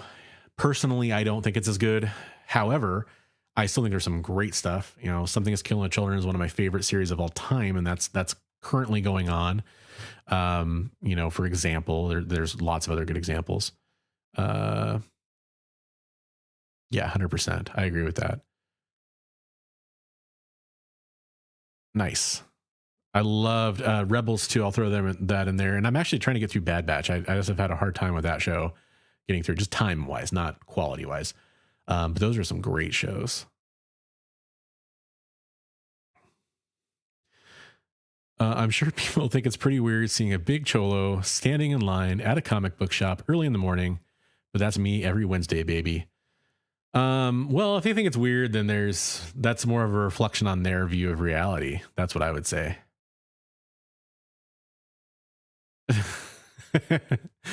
I'm assuming that's a joke because of the dissolution of the book. He dissolved on a Whack Comics. My favorite part of it was the 8-minute promo video I cut for them. Nice. Trade Paper Dad, the way to get young readers graphic novels to school libraries. Yes, that actually is a really good point. There's plenty of good stuff that should be in school libraries. Absolutely. Well, and the other thing too, I would say, is manga. I think manga is really catching on for a lot of younger readers. And I think that comics that are inspired by manga help, because that's kind of a bridge. I'm not saying this is for young readers, but this is actually a title I don't think I've ever talked about on the show. I love Adam Warren's Empowered series. Probably not surprising if you know me and know the stuff I like. But I actually was recommended that comic book by Comic Book Girl 19, or Danica X, I think is what she's called now, which used to be one of my favorite comic book YouTube channels. I don't think she really puts out much comic book stuff these days. It's more about movies and Dune, which is awesome. I just haven't been watching it. She recommended Empowered, and that's a very manga inspired comic book. It's in a black and white format. The line work and the font, everything is very manga inspired, and gorgeous artwork by Adam Warren, and kind of a fun read too if you're into some kind of humorous, kinky, bondage kind of stuff. I actually, it might surprise you guys, that was a weird read for me to start reading it, but I fell in love with it because it's just kind of a self-deprecating hero and story. Very fun book. Yeah, exactly. They definitely should be. I'm all about the inclusivity in comics for sure. Okay, cool. I'm getting caught up with chat from a while ago, it looks like. Yeah, 100% too. Like, also don't feel pressured to slab if you don't want to. That's the other thing. I think there's an emphasis right now on slabbing books, and it's probably too much of an emphasis on slabbing books, because you have shops sending in like hundreds of exclusives to get slabbed, and not all of them need to get slabbed. I mean, think about some new comic book that comes out, and let's say the first issue isn't even a key, and yet it has 70 variants or exclusives, and people are like, those stores are sending in hundreds of those to get slabbed. Maybe people don't even care about the book 6 months later. So I think that's maybe a little too much emphasis on slabbing. But if you want to slab your stuff, some people just like to have their stuff slabbed because they like the way it looks. I enjoy like having like a little display up there of stuff, and I've got tons more and also I don't even like, the funny thing is there's all these channels that show off like, here's my most expensive book slabbed on my wall. I just throw up cool covers I like that Harley Quinn and Poison Ivy. You can't really see it probably because it's dark back there, like that, and the White Widow. Like, they're just cool covers. That Jen Bartel, Spider Woman. I mean, there's neat covers. They're not necessarily valuable, but I like those being slabbed just because I think they're fun to display that way, and they're just kind of like little pieces of art. Really, I mean that literally and figuratively.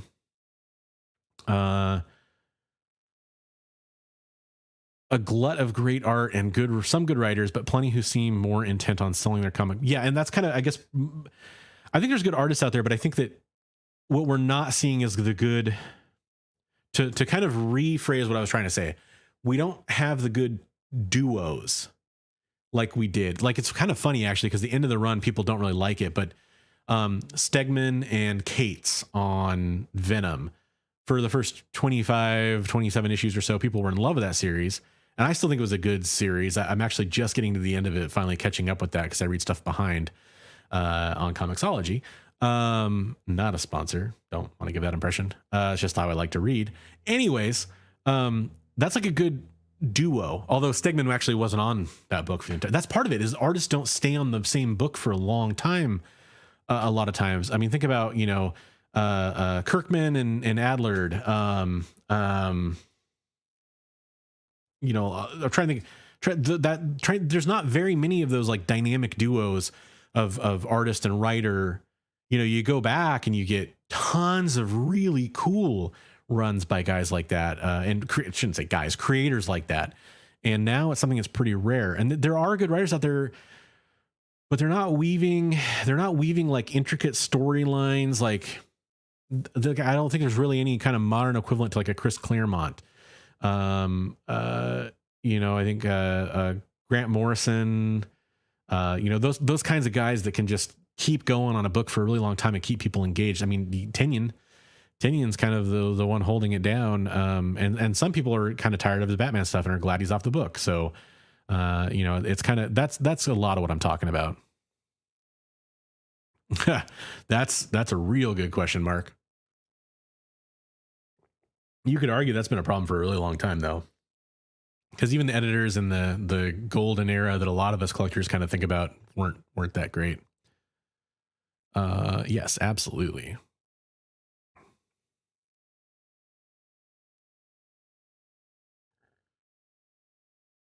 I'm gonna kind of skip ahead because I'm very behind on chat. You guys are probably like, talk about promiscuous time traveler. I'm probably traveling in time for you.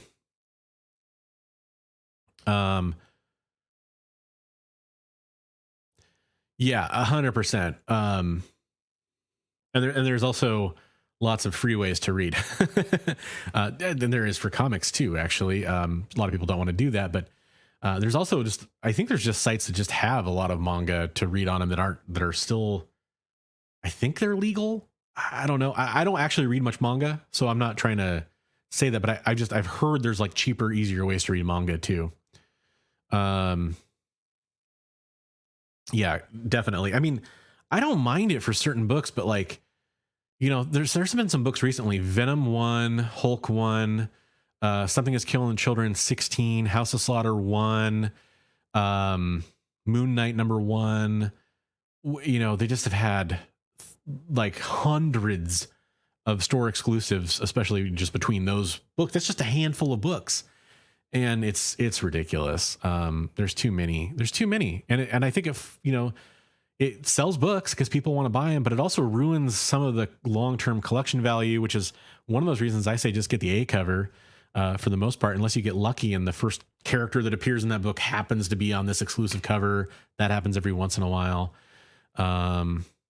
Yeah, 100. Well, yeah, and that's why, do whatever you want. That's my number one advice for everything in comic book collecting. But that reason is why I don't recommend just going slab crazy.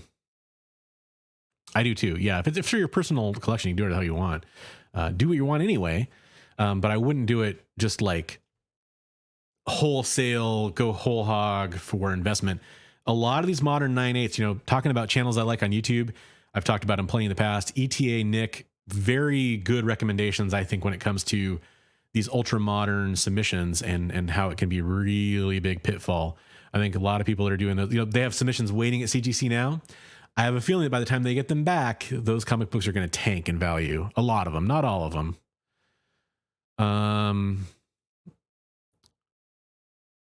Yeah, I've been hearing really good things about that hardcover. I love that story. And I was late to the Something is Killing the Children game for somebody who's into comics. And I was actually expecting to think it was overhyped, and I loved it. And the story's not even that complicated. It's actually pretty simple. And I think the simplicity might be part of what I love about it. Yes, that is a very good duo. Good point. I probably didn't think of them because I'm actually just getting to the Zdarsky Daredevil stuff. For example, I've read some other Zdarsky stuff, but that's what I'm just now getting to. Yeah, more keys. For the investment part of it, sure, I agree. 100%. Yeah, it's a great read. I hope you enjoy it. Make sure to kind of come back and let me know what you think.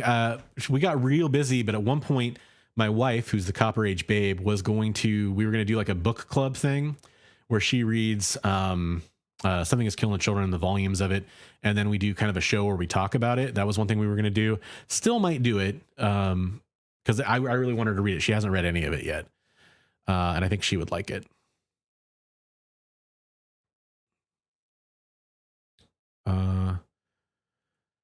Yeah, and that's very. I think manga is probably. I'm shooting from the hip here. I think it's probably more popular in comic books right now. Brubaker and Phillips. Yeah, absolutely. I'd be down for some recommendations.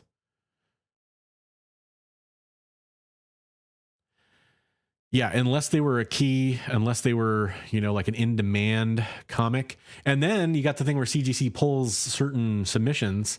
So some sellers are going to get super lucky and they're going to get their books back within a month or something. And it's going to be some exclusives. They're going to sell the 9/8. And then that value is probably just going to tank unless that exclusive is sought after for some reason. I actually try to avoid buying exclusives mostly. Like the eBay Hulks, I was like, not a lot of people probably bought those, and I got they were hella cheap. Also, Bronze Age DJ, I like it.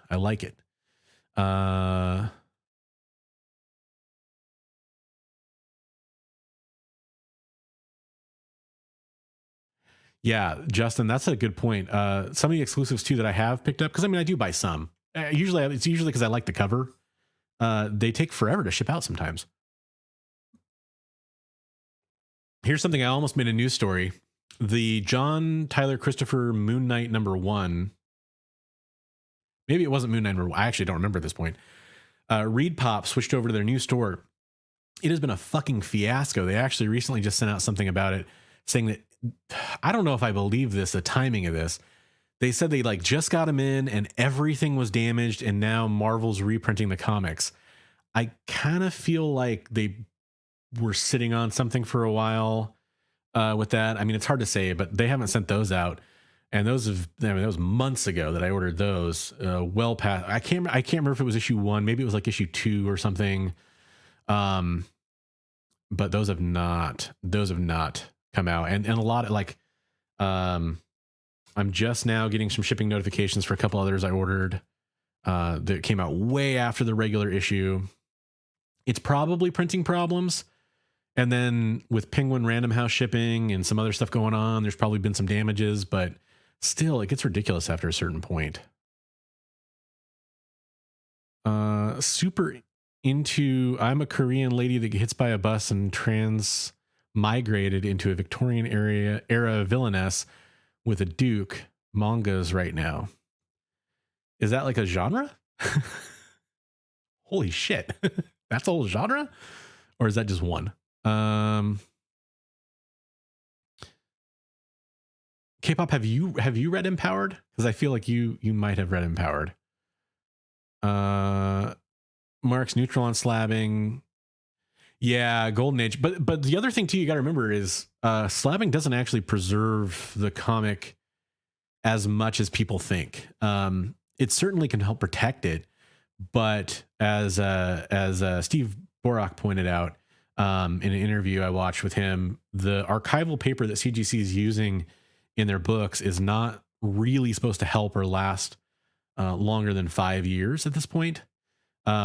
They've released data that says that it lasts longer, and people have resubmitted books and had them turn out pretty well. But the stuff, it's absorbing the acids and stuff in that, and at a certain point it's saturated and it won't absorb anymore.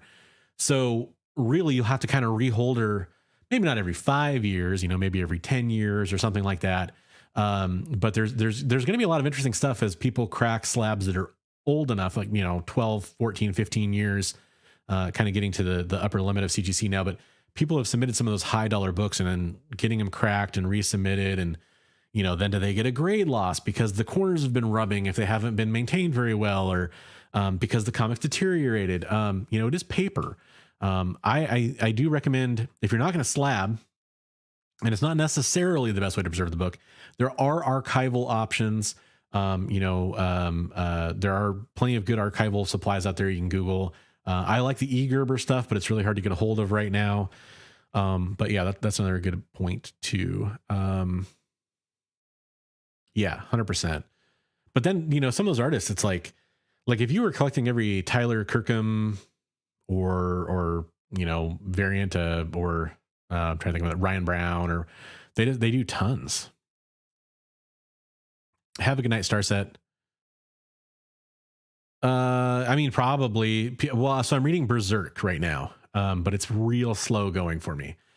Johnny Rosado sent me the first volume. So that's kind of my first foray into manga. I read some Chobits, like when I first met my wife, she recommended that. That was okay. Yeah, absolutely. Get the recommendations flowing.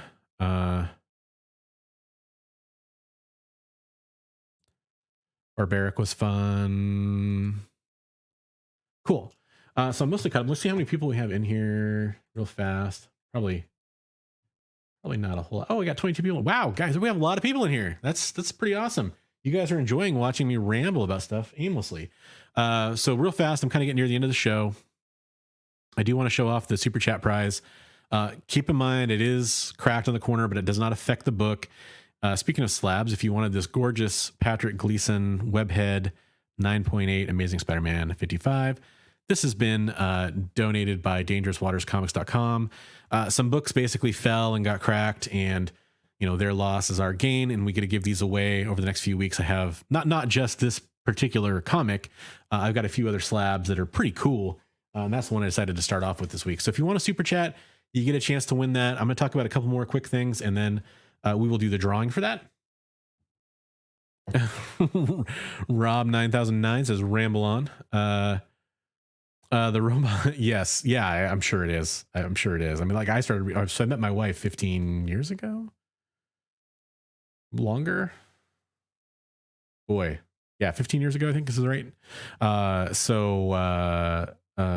Yeah, it was old. It was old even then, it was something she read and liked. Yes, I bet it, I've heard that. But I don't know. Like, I don't know what I'd even want to read. I'm open to recommendations, but I've got such a long list of stuff to read for comics that I don't think I'll really be able to fit something in. Westernized stuff is probably better. Like stuff that is closer to comic books is probably better for me to kind of get my feet wet if you are going to recommend some stuff. That's what I'm trying to say. Not westernized, but like for anime, like I don't watch anime. But I watched like the Castlevania Netflix series, which I know there's kind of a weird little debate. Is it anime or is it not anime? I mean, probably most people would say it's not anime, but it's kind of like anime inspired, right? Maybe I'm off base in saying that. I don't know. But I love that show. So if there's stuff like that, I'm probably going to watch the live action Cowboy Bebop. Oh, I did watch the actual anime of Death Note. I watched that. I actually enjoyed that. Yes, 100%. 100%. I know there's plenty of that stuff out there.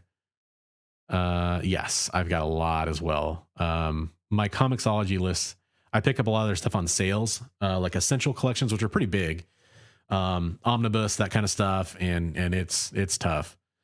I'm a little behind, but I'm looking forward to Newburn #1 by Chip Zdarsky. Oh, I watched Akira. I haven't read it. Oh, message jumped. I didn't. Do I want to say I didn't enjoy it? I didn't love it.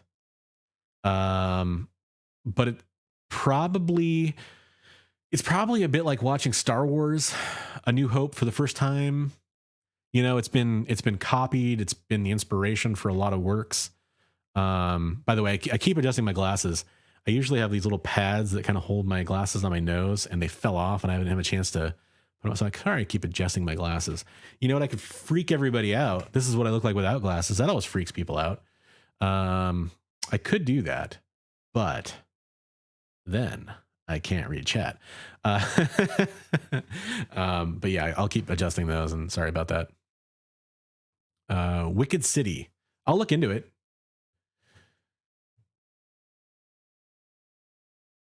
Yes, I don't think that's up for debate. Nice. Okay, a second recommendation for Wicked City.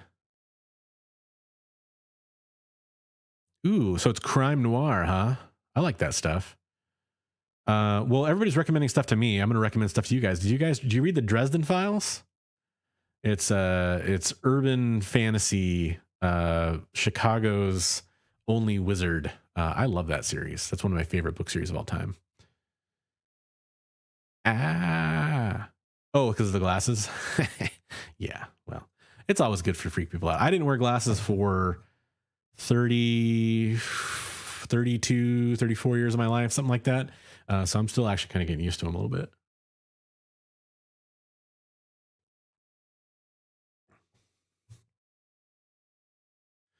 Wolf's Rain Kill.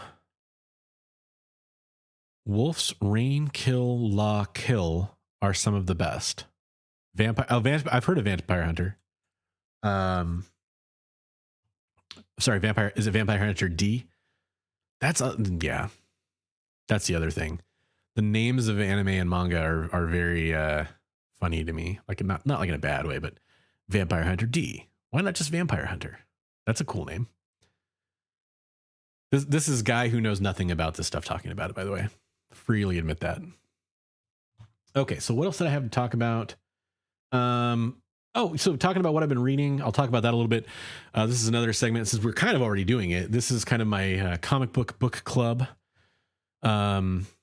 segment. So this is real fast. I was reading Maestro, the 2020 series, and Maestro Warren Pax.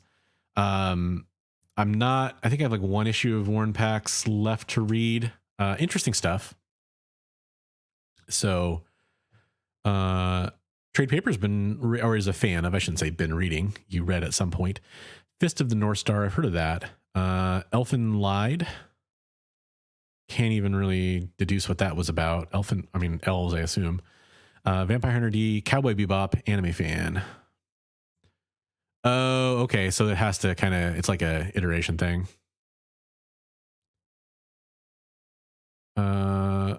By the Horns from Scout.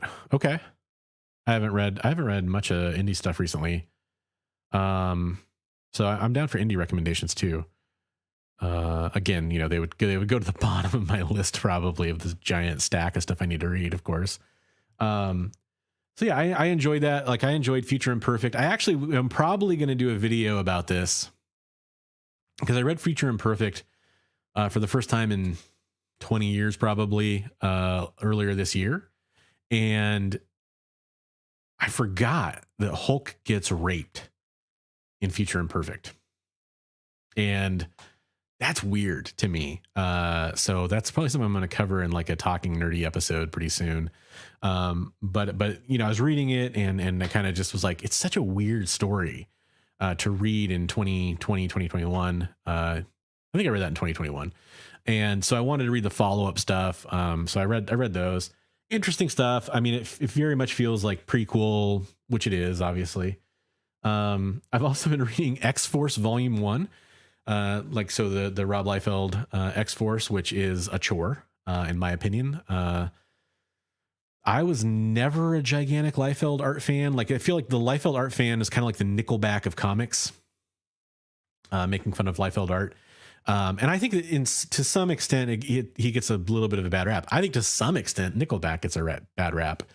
But it's just, to me, they're both just generic, right? Like they're generic. They have obvious flaws, and a lot of comic artists have flaws. Like people love to point out, like, well, that's not really anatomically correct. Well, yeah, they're not drawing like a realistic style. They're drawing like a caricature style, and I think his style art is very indicative of that.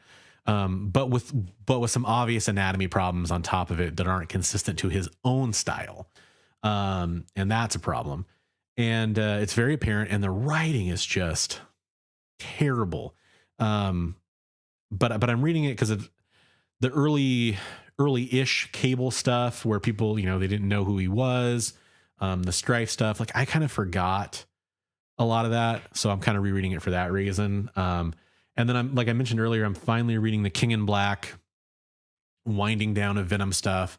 I've been exposed to some of it, but the King in Black series was on sale on Comixology, so I wanted to read that. And then I held off on the last volume of Venom because it ties into King in Black so heavily, and now I'm kind of reading those together. And I picked up King in Black, Gwen versus Carnage as well to read that.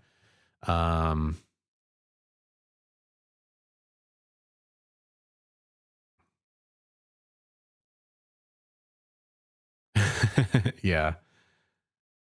Yeah, I mean it's not good. I don't know if I would outright say it's terrible. Um, but what it definitely is inconsistent. I think at its peak, it has some cool moments, but I think he's a really good example of a guy who would have been a better pinup cover artist, and then he stretched himself a little too much. But he was really popular at the time. Like that's the thing, right? Like it's funny to think about how popular he actually was. Um, okay, I did see your recommendations. Uh, Rob 9009 is a genre. Yeah, you're probably replying. Oh, is data genre? Okay, got it. You're replying. I was like, wait a minute, that's somebody in here. um, I felt like Weird It Out like that first time I read Old Man Logan. Yeah, Old Man Logan has some weird shit with Hulk in it too. There's a lot of dark Hulk shit. I mean, Hulk is a dark character, but it's funny how every future thing is very dark. With, the cannibalism and kind of incesty shit that's in that run. Some of that I think is inspired by Future Imperfect though. And also that talk about artists that I don't always enjoy. Steve McNiven's an artist I don't always enjoy. I love some stuff that Steve McNiven's done, but in general, I think it's a little harsh and samey. Um, but he's a talented artist. I'll say that much. I don't love the style, but he's not a bad artist. So Newbern is a PI, former cop and detective, but he works for mob families. Okay, cool. Yes. I read at least through, I read through the Donald Blake stuff. Which I think was like issue like 10, 11, 12, somewhere in there. I can't remember where the last volume ended exactly that I read. But I will be reading that. Yeah. That's the thing is, like I'll show my wife some art that I like, cause she loves art. She's, like an amateur artist. And she does a lot of cool crafty stuff. And she did a lot of cool paintings, in her younger years, that I really enjoy. And so I'll show her some art cause she appreciates a lot of it, but then she'll point out something and I'm like, yeah, but why are you looking at that? Why are you looking at their bicep or their foot or something? The whole thing is cool. And I mean, that's the thing is most comic book art, if you really start to look at it, it can be a little, if you start to analyze it, it can be a little weird. Have a great night. I appreciate you coming in. Hey, you're a time traveler, so maybe you'll come back.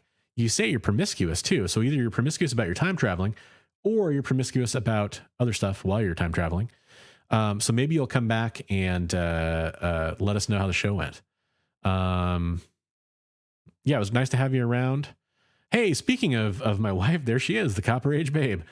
So we're just talking about your art. There's a lot of cool pieces that she's done around the house. And I enjoy a lot of it. And then, yeah, like I said, I'll share some art with her and it'll be interesting because, there will be, something that I didn't even notice that she sees, but like, we read like the Amanda Connor Power Girl series together. And Jimmy Palmiotti was on that too, of course. And like, she liked the art on that, like, enjoyed that. But then would point out, things that I just didn't notice. I guess I don't have the eye for it is kind of what it comes down to. Ralph Rodriguez in for a $5 super chat. Let's get you written down one more time for the grind. Slavalicious. So I'm going to show that off one more time and then we'll do that drawing. This show went a little bit longer. I had a chance to kind of go a little bit later because my parents were watching our daughter tonight. So that kind of made it easier to go later. But here is your super chat prize. 9.8 Amazing Spider-Man number 55, the Patrick Gleason cover. So last chance to get in on this one. Do note that it does have a crack on the corner. This was donated by dangerouswaterscomics.com. The comic itself looks totally fine. And I will pack that carefully and send it off to whoever wins it. So now is your chance to get in on the super chat. And so that's kind of what I've been reading. Two other quick things that I wanted to talk about. Hawkeye, the Copper Age babe and I watched the first 2 episodes of that. I didn't really get much of her take on it. I think she's enjoying it. And then I'm liking it a lot because that Fraction run is really one of my favorite modern runs of all time. Really wish I'd picked up the singles for that before they went crazy, like back in the day. But I read that as a trade and I loved it. Everyone's saying hi. Ooh, yeah. Hush is really good. Hush is a much better comic than a movie. I will say that. Although I still kind of enjoyed the movie, but they definitely did not do as good a job. They didn't do it justice. I'll put it that way. And then the other bit of news I want to talk about is an update to this is becoming my second, by the time this aired, I bet you this is probably like my second most popular video I've ever done, was the update on the HasLab series and the Rancor. And I'm surprised. Like, I did not expect that. I expected that video to get 100, 200 views, and it's got like almost 5,000, which is insane. That's a lot for me. So I was very, very happy to see that people were enjoying that video. I think I brought a lot of people into my channel from the action figure side, and I will be doing more action figure content. I did on the last week's show unbox my HasLab Sentinel. Let's get him lit up there. So I know he's a little dark back there, but yeah, so I unboxed him last week and I've been enjoying that. I got Wolverine in his tentacle. You kind of can't see it because it's just too dark back there. But yeah, so that I will be doing more toy content, but I wanted to update you guys on the Rancor because they yesterday announced that they would be doing the Rancor Keeper as an add-on because they heard people's frustration.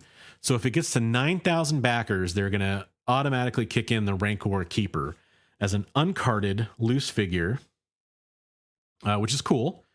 Trade papers in for $5. Keep making great content. Love what you're doing. I love that you love what I'm doing. So thank you very much for that. I appreciate it.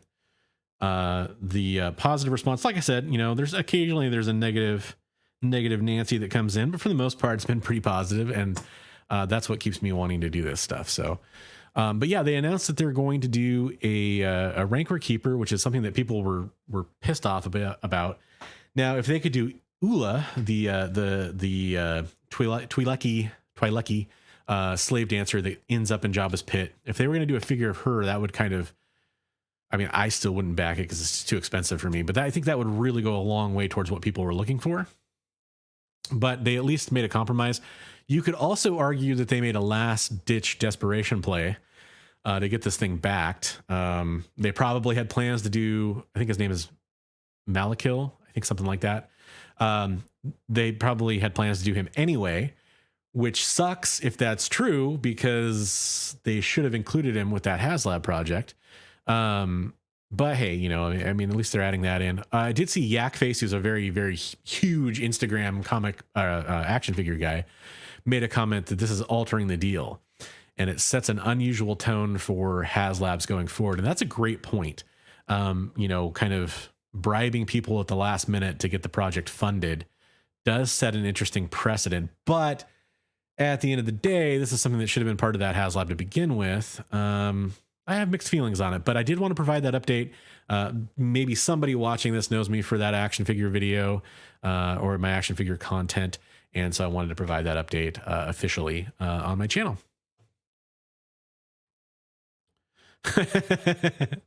Oh, fake spoilers are the best spoilers.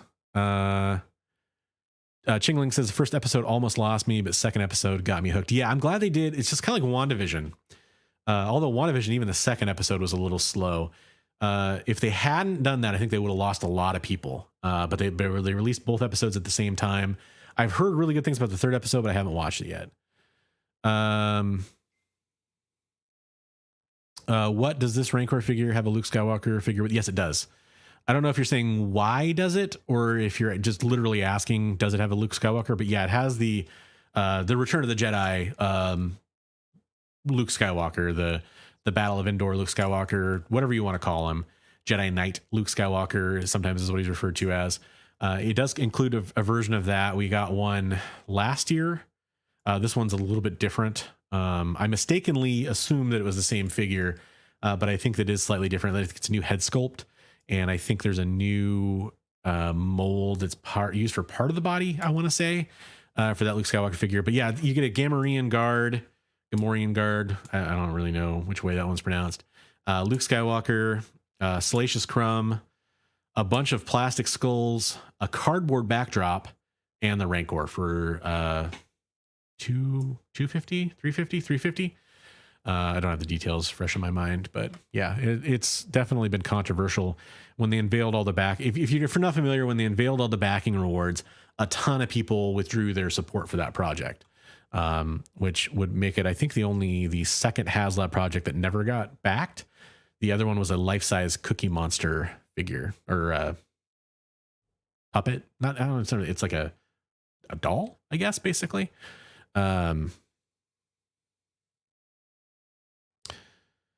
If it's out, okay, cool, right on. Yeah, absolutely. Go check it out if you want to. Yeah, it's called HasLab Fans Back Out, I think is what it's called. Rancor Fans Back Out. What did I call it? Let's go find out. And then this is your last chance. This is your final warning to get your super chats in, guys and gals.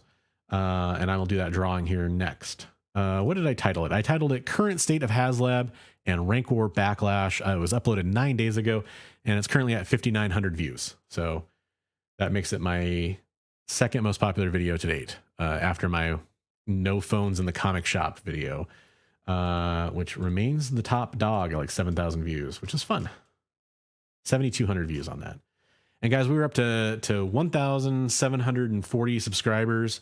That's so awesome. I always like to take this opportunity near the end of these shows to thank you for being a part of this community.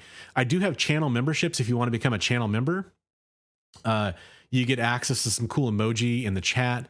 And like I said, we are going to start using StreamYard next week. So maybe those chat emoji will show up a little bit better for people. But like I got my special booty icon, you get a channel membership badge. You can always join my Discord. The link is in the description below. You can follow me on Twitter. You can follow me on Instagram. You can share my videos. You can comment on my videos. And as always, I do not ask you to like and subscribe. So don't worry about that. I don't do that stuff. So we'll give everybody a chance to do the drawing here. I'm just kind of waiting for about 30 seconds of lag to clear for anybody to get their final super chats in. And while that's happening, I'll just shut up. Gloria, this is a great question. Gloria asks, just a quick question. Do you still buy from Comics Elite? So the last interactions I had with Comics Elite, because I'm waiting for super chats to come through. I'll tell the quick story. The last interactions I had were waiting for replies when I made that video. I think like the day I uploaded it, before they would have even have seen the video, they replied to my final email request for some clarification on some issues. That was the last in-person email interaction I had with them. And then Sean replied to my video when I uploaded it. And then like half an hour later went live and did his hour-and-a-half long response video. And then I just waited for my orders to get fulfilled. A lot of stuff got refunded and not shipped. Like I had to wait and wait and wait. I know one person who is still waiting on slabs from them from spring that were like expected in spring. So yeah. Anyways, I'm done being negative about that whole topic, but no, I do not buy from Comics Elite. There's been no change that I was looking for that would encourage me to go back and buy from Comics Elite. And, I learned a lot of people in the community I talk to and know, and I've heard additional stuff. I'm not going to get into it, but I've heard additional stuff that I just it doesn't make me change my mind about wanting to buy from Comics Elite. So I still don't go to Comics Elite. And I still don't buy comics from them. I am never saying never. If they changed any of those things that I asked about, or not even asked about, that I mentioned in that video, for why I couldn't recommend them anymore, I would go back and buy. Be 100% honest, there's some sour grapes there now, so it'd be a pretty tough call for me to make. But I would consider it. I almost gave up on Things from Another World, but they kind of turned things around for the most part. And then they had a warehouse problem that I can't really fault them for. They're trying to make things safer, better for workers, that kind of stuff. So they had a huge delay. So I'll be getting some things from Other World stuff here somewhere down the line that was pre-ordered a long time ago, like some of the Just Go Masterpiece covers, that kind of stuff. But I still order from them a little bit, but I mostly order from Economics and Comics and Dangerous Waters these days.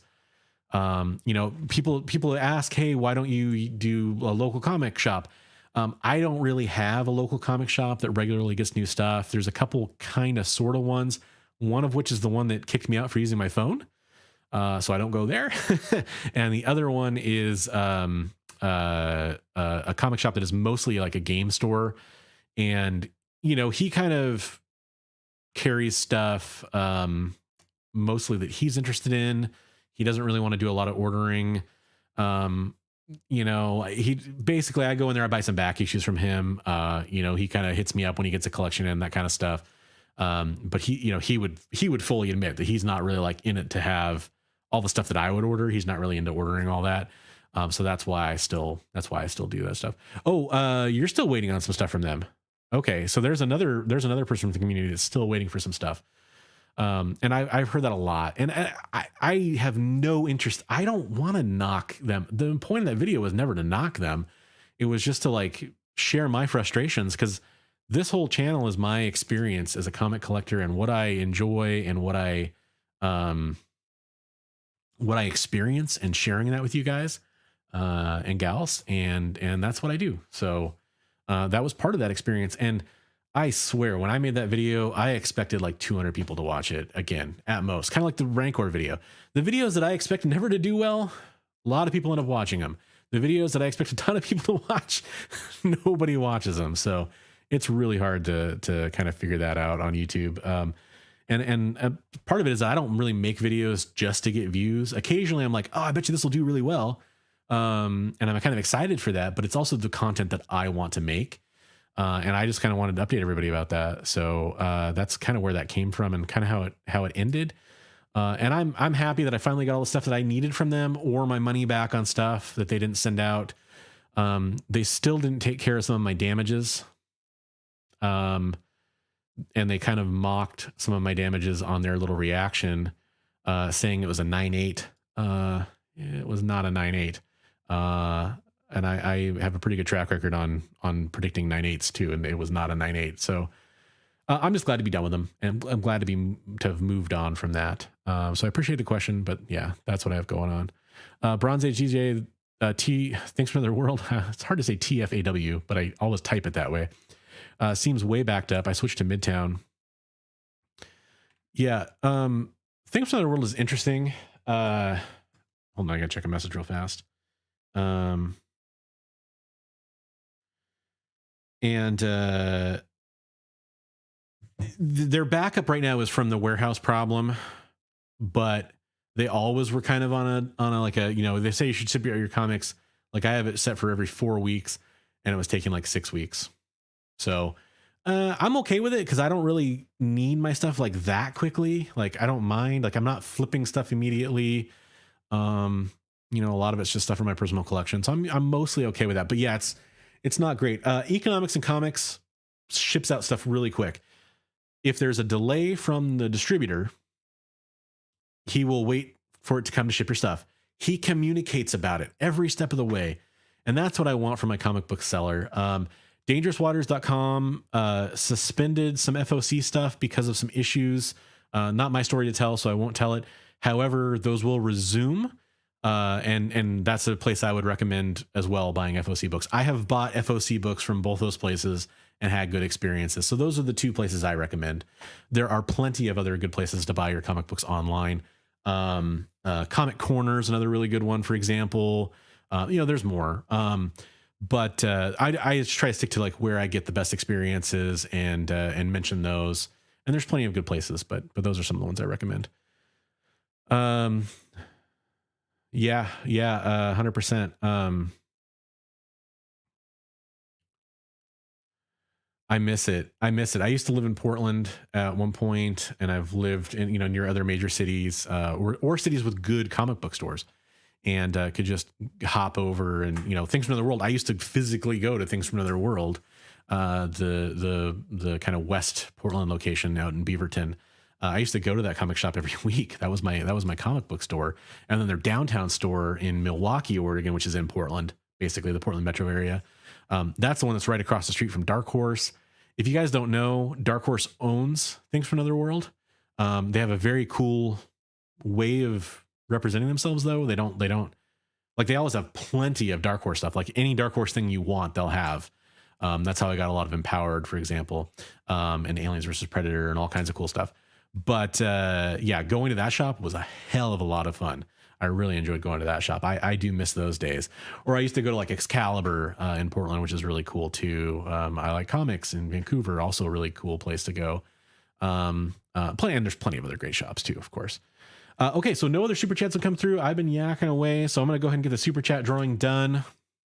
To get the winner their information, let me pop over here. Okay, so I'm going to hit generate 3 times, and I'm watching chat just to make sure nothing comes through.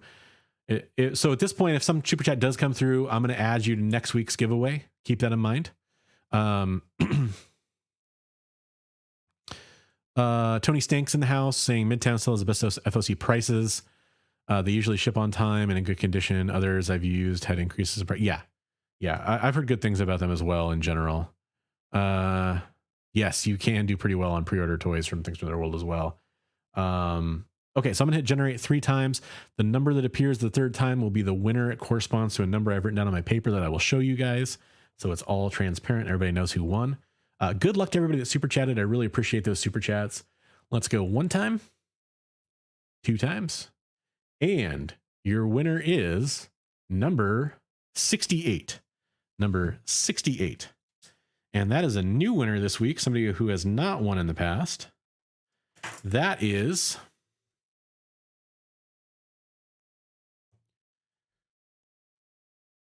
Chingaling. Chingaling, you are the winner. Congratulations on winning the slab. If you want to get a hold of me, it's thebronzeagenerd@gmail.com, or you can message me on Instagram. It's bronze_age_nerd on Instagram, and let me know your contact information so I can get that shipped out to you. Congratulations on the win.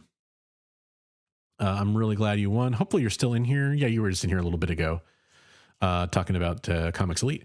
Or maybe you're talking about Things from Another World. Actually, now I'm looking at it. Just making sure. Yeah, congrats, man. Hope you're still in here, because hopefully, if not, I'll have to try to see if I can find you. If you don't watch this on the rewind, to see if you won. So I'm kind of just giving it a second to see if he pops up, because I really like to have that confirmation that people know they won. Tracking them down can be a little tough if I'm not already connected on social media with you.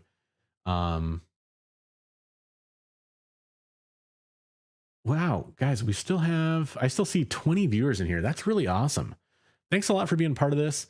I just want to remind you guys before, okay, you are in here. Sweet. So yeah, get in touch with me one of those ways, or leave a comment on this video if you're still trying to get a hold of me or something like that. I just want to remind everybody at the end here, there is that live show and auction with the old Comic Cartel. It's their reunion. They're doing it on my channel.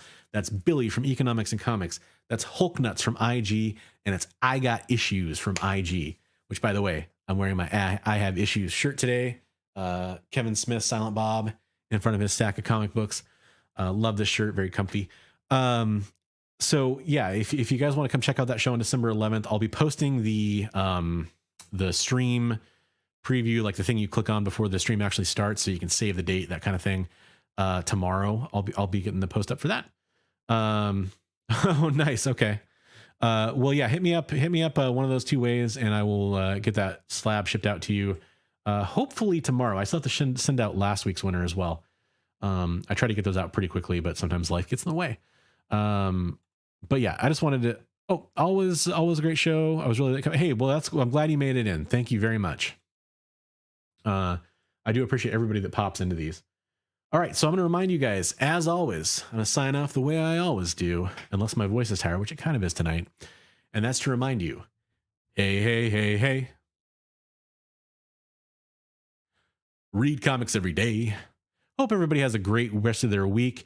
I'll catch you all on the next stream, and keep your eyes peeled for that update video on my top 5 not to buy and the results from 3 months later. Hope everybody has a fantastic one. Thanks for being a part of this show, and I will see you in the next one. Peace out.